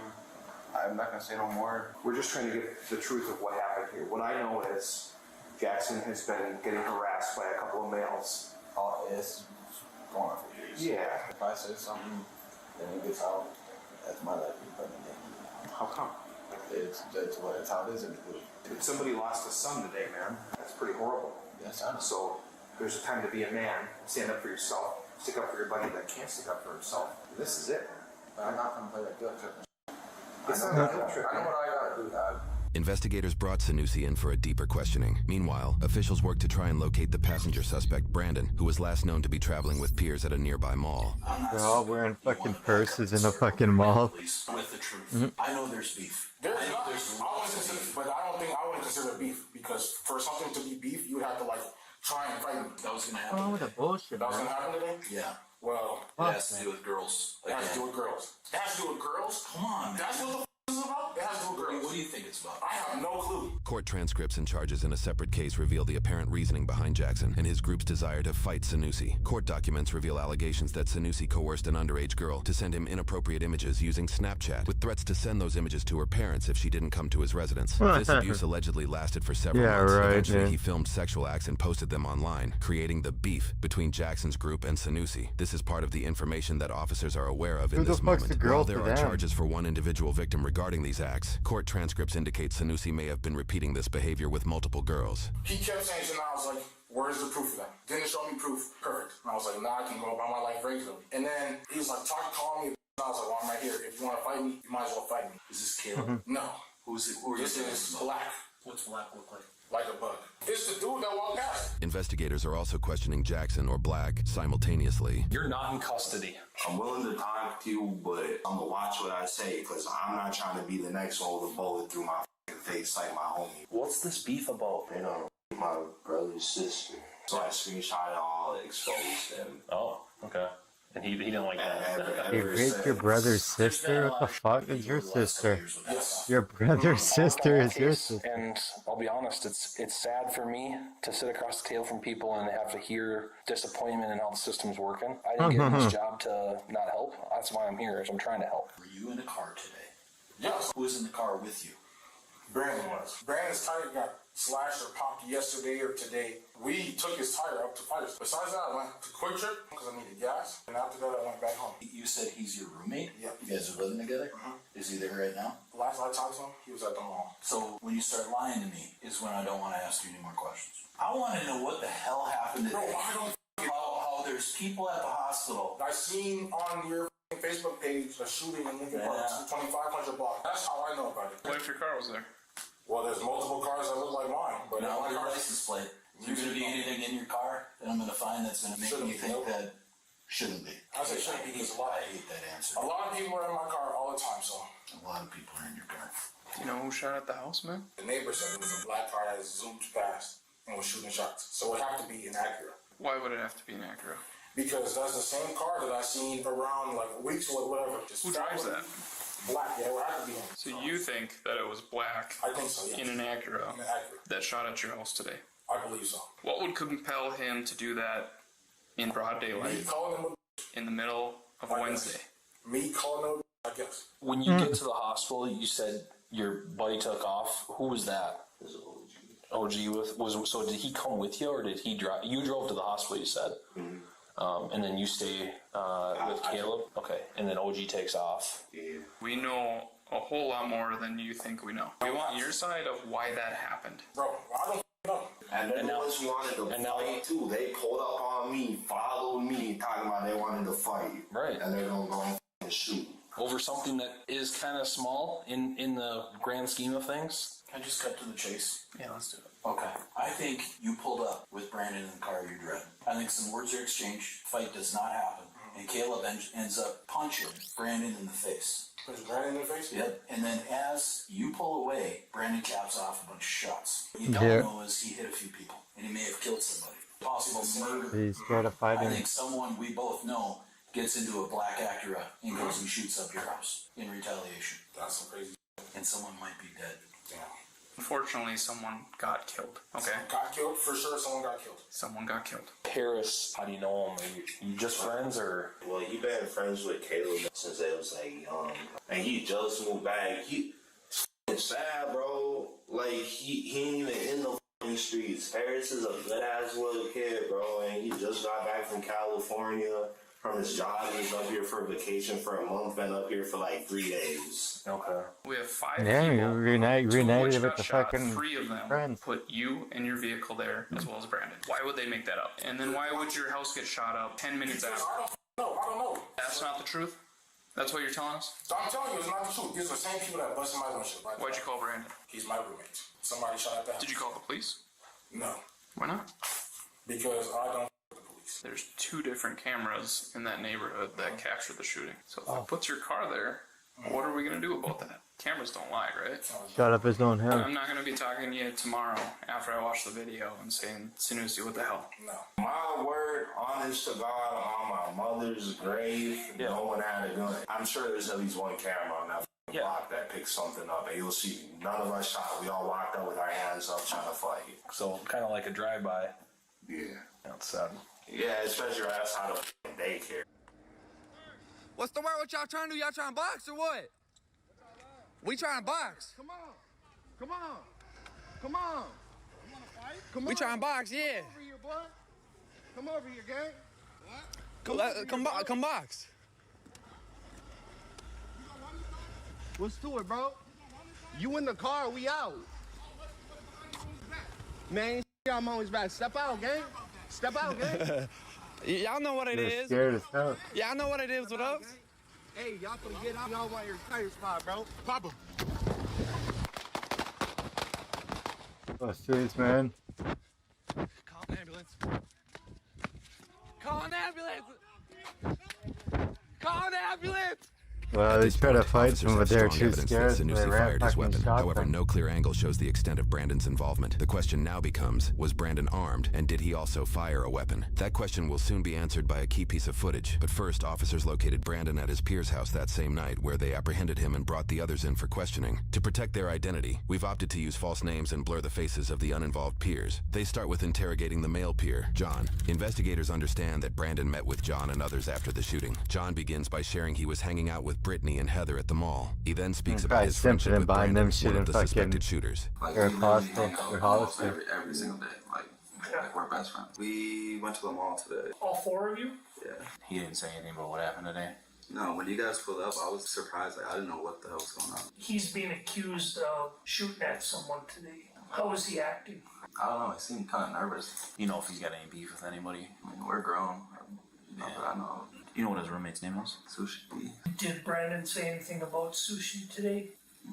Investigators likely suspect John isn't telling the full story, as they're aware Sanusi was on FaceTime with Brandon while he was with John at the mall, his self-proclaimed best friend. At this point, investigators begin to question one of the two girls they were with. You understand that there's nothing to be nervous about? Yeah, I'm not. All right. I'm just kind of scared though. Yeah. Brittany begins her interrogation by sharing Heather, John, Brandon, and herself began their day at the mall before going to John's house, where officers arrested Brandon and took them in for questioning. She then details what Brandon was doing at John's house. He was just on the phone with people. I don't know really who or nothing. Did you hear any of the conversations? No, they were in a separate room. He kind of did look a little worried. Walking back and forth, like pacing. I mean, like, oh, what's going on? Like, why is he here? And like, I don't know what's going on. It did seem like something was wrong. But he kept telling us nothing's wrong. Somebody called him and, like, told him that his friend was in trouble. What do you think he's doing? White bitch with his small ass titties? What the fuck? He's like, they told me that Sanusi's in a cop car. I was just like, why? He's like, I don't even know. He's like, I can't say anything about it. And I was like, so are you involved in it? And we're just like, we were kind of weirded out by the whole situation. There's some fucking, like, he was fine. fucking idiots, the dude. cops came, I was like, what the f is going on? Like, actually. You know what we're investigating. Uh-uh. I think you know a little more about phone calls. We don't want you to get wrapped up into something that really has nothing to do with it. Yeah, I don't want to get wrapped up into nothing. I can assure you that what we're investigating is a serious crime. I think they both have guns, to be honest. I know that Sanusi, I think it was him, shot and killed. What happened? That shot and killed the dude. How do you know that? Brandon told us what happened, and he was saying that Sanusi was in like a drive-by shooting, and then I think he shot him. I don't think I got told. Sanusi called him and told him like everything. That's how Brandon found out about it. Who told you this? Brandon. What did Brandon say? The whole time we were in the mall, he was talking about it. He's like, Sanusi's so stupid. He's like, I don't know what we're gonna do. So what did Brandon say his involvements were? I know him and Sanusi are roommates, so I mean, he could be involved in it or not, but he wasn't talking about himself really that much. And Brandon said that he was not in the vehicle? Yeah, he said he wasn't with them. Did Brandon or communicate with you on what to say to us? They just kind of told us to act stupid. I know I wasn't involved in it at all because I've been with him most of the day, but I know like him and Brandon are best friends. He'd probably be the one to like know the most out of all of us. So when Brandon was at your house, Yeah. what did he talk about? His roommate was in some or something. I don't really know. Do you know what happened today? Off the Facebook post, yeah, a shooting or something like that. Yep. Yeah. You know he's part of that. I don't have anything to hide from you guys. You're trying to protect your friend. I get it. Honestly, I don't think you're a bad guy. I don't That's have why I can't anything to do with the situation. I was hanging out with my friend today. Well, there's a guy ended up dead, and Brandon was part of it. I just don't see him like as somebody who could do that. The following day, Brittany came back ready to tell officers the full truth. Me and got super scared. We're like, we cannot be involved in this. So I know he was in the car with Sanusi when everything happened. And Brandon said he shot a gun twice. Brandon shot his own gun twice? Yeah. God damn, you got flat ass white bitch who's fucking snitched on you. Did they mention like who actually hit God someone? damn, dude. Brandon kept saying he thinks Sanusi was the one that killed him because Brandon was like, I only shot the gun twice. And he's like, I don't think I hit nobody. But he's like, Sanusi just kept shooting, and didn't care. And then me and just ate our food a little bit. Then her and ended up leaving. What was their purpose to leave? Just They wanted to go to try and get into Brandon's house. Had the ammo that was like laying out on Sanusi's bed in his room. Brandon wanted them too, but I was like, I don't think that's a good idea, but we can try and go there and see if like they'll let us go in. did just tag along or did Yeah, did not want to help. She did not want no part of that at all. you know why she went? She went because she always wants to be a because they're like together or whatever. Why don't you tell me what you actually know? I didn't come here to talk about that though. So What'd you come here to talk about? people want to kill me. I just got a call. A girl I used to talk to. I don't know if you guys know the Jackson guy, but she's friends with him. She just called me and was like, people are looking for me. I just don't feel safe. So I don't have protection. You guys took my weapon, so Why would people be looking for you? because there's rumors going around saying that I was in the car with them. I know that you weren't involved. Yeah, What those I do know bitches is are that Brandon fucking told you probably that drunk like crazy, dude. He just said, Those bitches probably caused fucking shooting, dude. Like, why would you be mad at them? Because I tell them all the time, like, you need to better yourself. You guys have been buddies since like what, 5th grade or so? Yeah, 5th grade. And we know that you went back to the house. Yeah, at those some point bitches and are probably the tried. fuck. What was Those the bitches need to be accident? charged with the fucking death sentence, dude. We know you didn't go back to the They're house. probably the ones that fucking caused the fucking murder. Brandon told you more when you're at your place. He said that Sanusi emptied the whole clip. And how many times did Brandon shoot? I don't know. How many times? I don't know exactly. Tell you shot. He said it might have been 2, might have been 3. So he shot at least a couple times.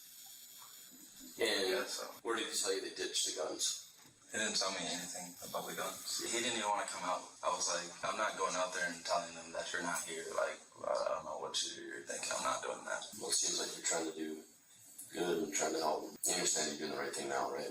May not feel like it, but if Sanusi emptied his clip, we've got bullet holes in houses. Yeah.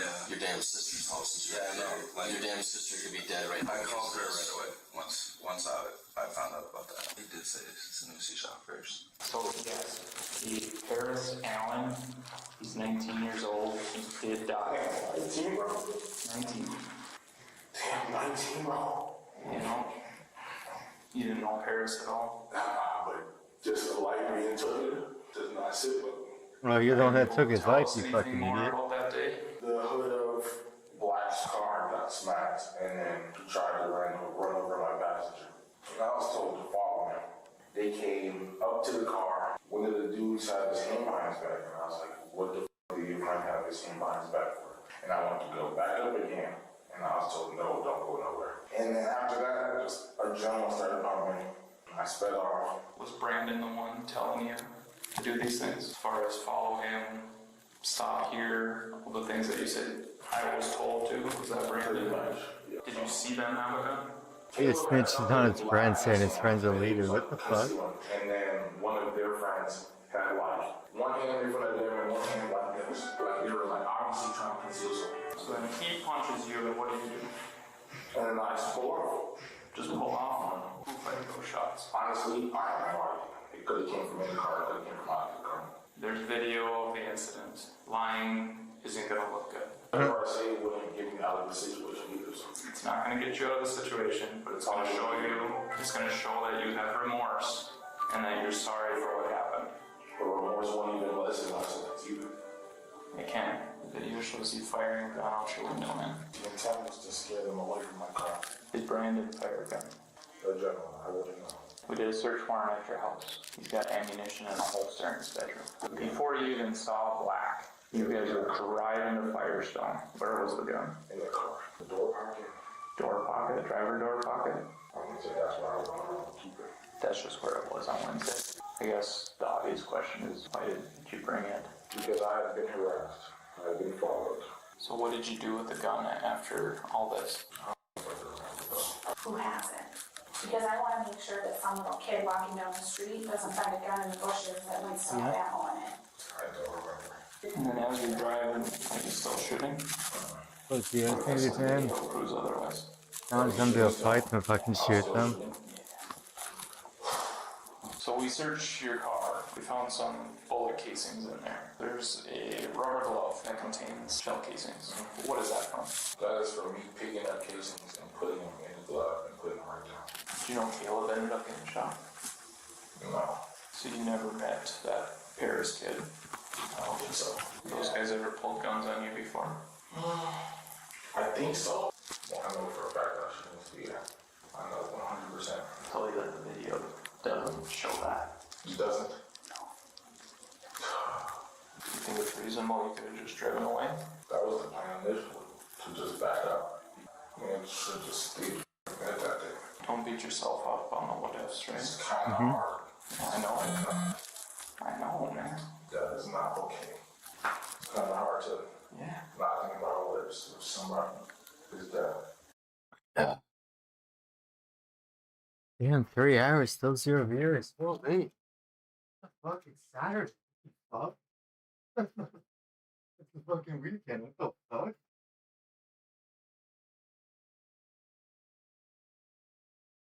That's what shadow is. Holy.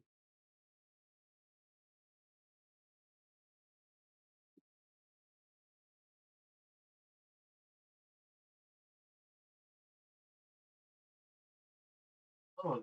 Fucking talk about shadow fucking man, dude. 11 years? 3 hours fucking streaming and we still don't even have one fucking viewer? Not even one person in chat? Oh my fucking god, dude. Holy shit, man. Ain't nobody's else life as hard as this, man.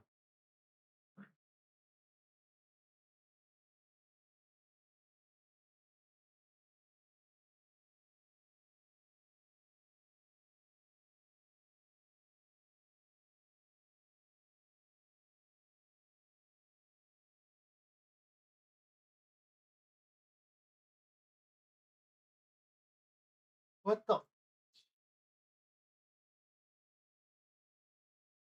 Open up! Really? Now you... Bro, you don't open up when I click you once, so I have to click you fucking 10 times thinking that you're ignoring my fucking clicks. And I can't right-click this? Really? I'm so sick and tired of the world's hardest fucking life, man. I deserve a fucking break. 33 years of nothing but fucking bullshit and suffering, man. I deserve a fucking break, man.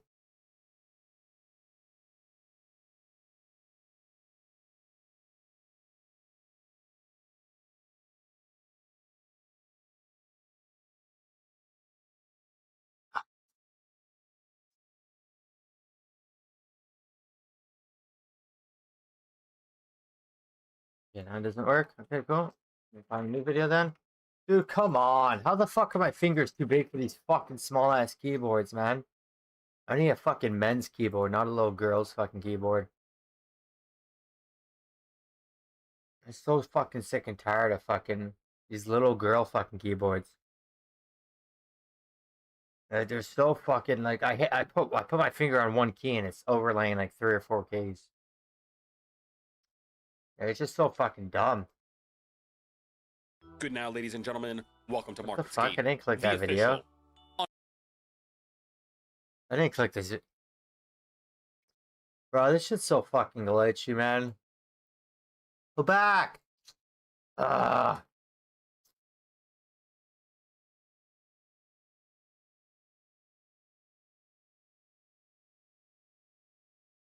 And now the video's not even fucking there. What the fuck?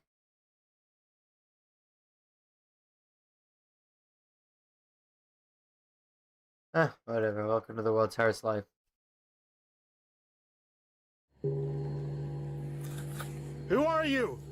Stop right there. Go ahead and stop right there. This Idaho State I live officer that is shit. pointing his flashlight 33 at years. 70-year-old Alan What's Bruce. house like? He Yeah. has no Ain't idea nobody that do the it like man me. he just ran into 33 was years. in the middle of dumping What's house human like? body parts in a nearby Most of these river motherfuckers would kill after themselves if murdering, they didn't know it. dismembering, and House life. meticulously covering up the I live crime that scene. shit. Okay, so I live that shit. What are you doing? 33 years. What's house life? All right, so you're just trying to keep an eye on stuff then. Yeah, excuse me for if I got you excited. All right. After Alan walks away, it would take investigators days to discover exactly what he dumped in the river, leading them through a twisted maze of misleading clues and disturbing discoveries, and what might be the worst crime these small-town officers will ever uncover. Oh, it stinks bad. You can pick your friends and you can pick your nose, but you can't pick your family. There is no body found. You is reduced down to nothing.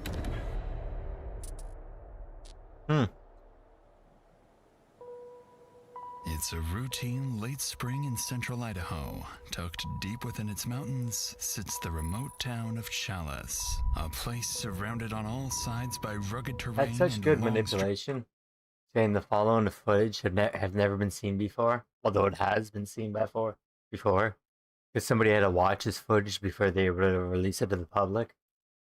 stretches of wilderness, and at the center of it all runs the Salmon Yeah, River. that's a nice better hook that known fucking draw as you in the at the start. River of No Return. The small town of Chalice is home to fewer than 1,000 residents. Crime rates here are remarkably low, and serious violent homicides are unheard of. But that's about to change, because a heinous crime happened somewhere in this town, and what's left of it now is in the Salmon River, waiting to be found. Salmon River.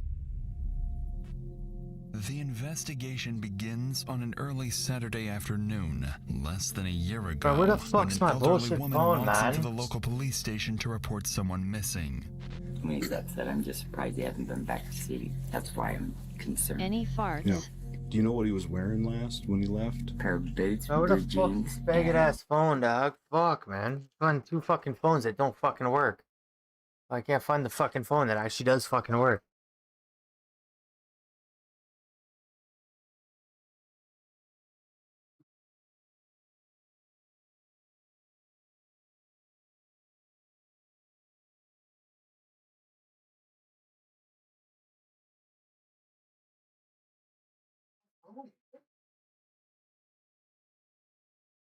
Are you fucking kidding me? I find the two that don't fucking work. Really? Fucking bullshit ass fucking life. I'm so sick and tired of this fucking shitty ass fucking life.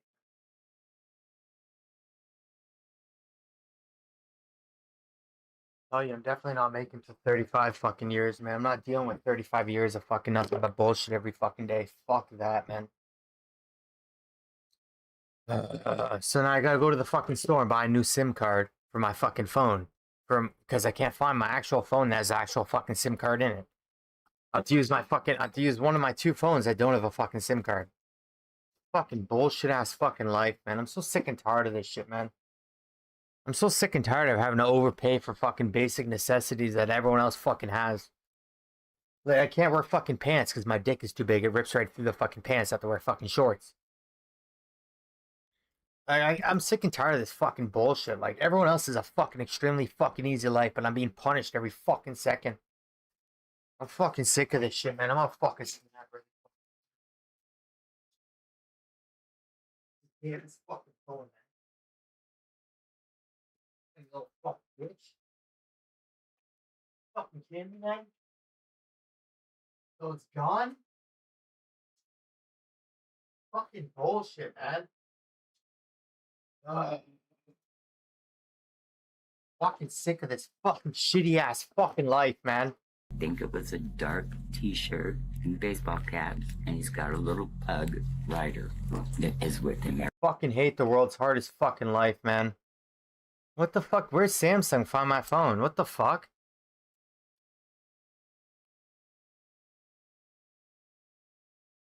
Fucking hate this life so fucking much, man.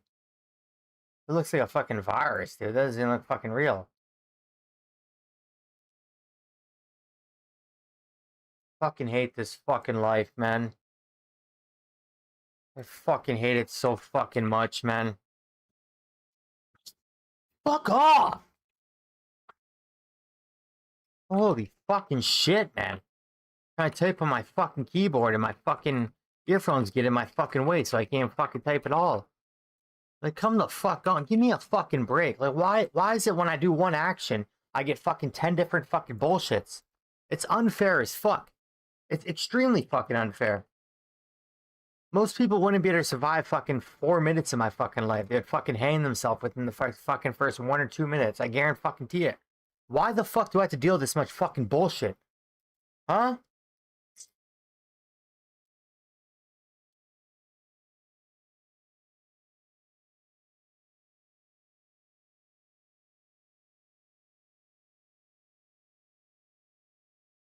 Still don't hear it.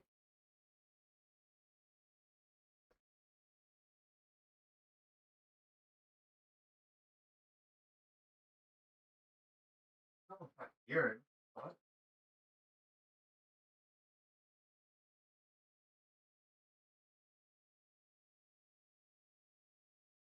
I didn't fucking hear it. Hold on. Oh, well, I think we lost it, man.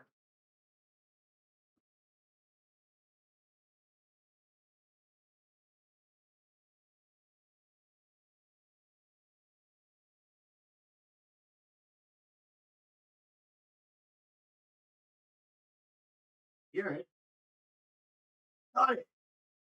Yeah. It's hard as life. Yeah. Yeah. Give me a knife. It's hard as life. Yeah. Yeah. I live that bullshit. What's hard as life? I need a knife. Yeah. I'm the king of this bullshit. I need a knife. 33 years and nothing but bullshit. What's hard as life? Yeah. Yeah. Yeah. Yeah. Yeah. Yeah. Yeah. I lived that shit. 33 years and nothing but bullshit. Nothing but bullshit. 33 years. Yeah, yeah, yeah, yeah, yeah, yeah. You motherfuckers would have killed yourselves, but 33 years, nothing but bullshit. Give me the full clip. Give me the full clip. Don't shoot me once. Give me the full clip. I don't want to survive that shit, man. Hit me in the head. Hit me in the hip, man. Hit me all over my body and shit. Everywhere. Give me the full clip. It's one of my dear kids that I've taken under my wing. Okay. 33 years, nothing but bullshit, No. man. You couldn't survive a day of my life, man. You would end your life. Real ass shit. Okay. Does this picture look 33 years, nothing but bullshit. His beard is a little fuller. Bullshit, and suffering, his hair is better shape. and punishment. The man in those photos is 47-year-old Patrick Shelton. His adoptive mother, Helen, goes on to explain that Patrick spends most of his time up in the mountains, cutting and selling firewood, often late at night. He's got a chainsaw, usually at least one weapon on him, and his dog Ryder is always by his side. In most missing person cases, it takes days before investigators get a solid lead to work with. But in the town of Chalice, that process is about to be cut short. I remember you mentioned something about when you talked about him going to Alan Bruce's. It seemed like you said something to where they had some conflict recently. They have. Yeah. Okay. Do you know why he went there? He was supposed to go move his motorhomes, and when he got out there, Alan had moved them with the bulldozer. Okay. Not good. Probably screwed up the transmissions, and I don't know. The name Helen mentions immediately rings a bell because officers know exactly who she's talking about. 70-year-old Alan Bruce is a local resident with a rural property just out of town, working odd jobs, including welding and mechanical work. But that's Why is not 70-year-old what still people in Chalice working? know him for, because Alan has a different reputation, built on constant disputes and ongoing conflicts with other locals. Just earlier in the year, Yeah, he was typical senior reported for citizen, yeah. allegedly throwing gas bombs and setting a woman's property on fire. So based on wouldn't be Helen's surprised if in statement, Toronto. officers prepare Yeah, to we head have the out and worst speak with fucking Alan, see if he They're- can point them in the they're right fucking direction. assholes, man. At this point, officers aren't too surprised that Alan's I name remember came fucking in up my early and 20s, don't I was expect fucking anything knocking on scenes serious. every In fucking day, 'cause reality, they just fuck something around and always already fuck with happened you. between Alan and Patrick just a night ago. Everyone's that fighting senior ended citizens every fucking day, gruesomely. man. It's because they always try to start shit with you. You just be chilling and just While always officers start are shit on with their you way to randomly. question him, Alan is still in the middle of covering things up. In just a few Yeah, seconds, you just a smack the deputy shit out of pulls them up and to his just teach them property. how fucking strong. Hey, Alan. How's it Come the going? fuck off. One thing after another. Hey, I was just coming to chat with you. We had a report that no one knows where Pat is right now. Yeah, they don't. Okay. And I just wanted to touch bases with you because I know you got the stuff off your property, but he was going to come by to pick it up, right? Yeah. Did you ever see him on that? I did. Oh, okay. They came by here. He was unhappy, very unhappy.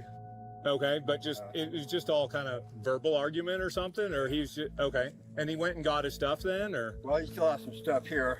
He said he wanted to go cut some wood. He needs some money. So he's probably out somewhere out there. Maybe broke down, and I don't know. I'm just trying to create a timeline so I know who last saw him. So when was that he showed up here? 2 nights ago. 2 nights ago? 3 nights ago. Let's see, what is it? Thursday night? Okay. In the middle of the conversation, the deputy notices something off about Alan's demeanor. His responses are short, controlled, almost rehearsed. But as the deputy continues asking questions, things start to feel even more strange. And then, did he hang around here long, or did he just go right over? Back and forth. Back and forth? Uh-huh. Coming back onto the property? Yeah. Does he still stab stuff here then? He does. Oh, They okay. get it all out. Oh, okay. Like that shed, that wooden shed is his. Yeah. Uh-huh. Oh, okay. The tires in it. And you can see there's a pickup rack just over that board. Oh, just the steel there? 3.5 hours. It's only one fucking viewer that's So asking he- about fucking Rack parts. over there, the back of the tracker. Just Google search farts, you Okay. fucking idiot. Kind of bunch of crap laying around. Don't go to live streams Yeah, looking so for he got farts, some of dude. it, Google though? search farts, you Do fucking you know where he idiot. was taking it to? Get your head out of your Taking it ass, down to motorhomes. fucking idiot. Oh, where is motorhomes? Right here, you walk over there and you see. Okay. Oh, I'm done streaming for fucking now, dude. Fucking there. 3.5 hours, There's a fucking van one truck, viewer there's that's another asking one about in front. farts. Fuck this shit, man. This isn't worth my fucking time, man. Motorhome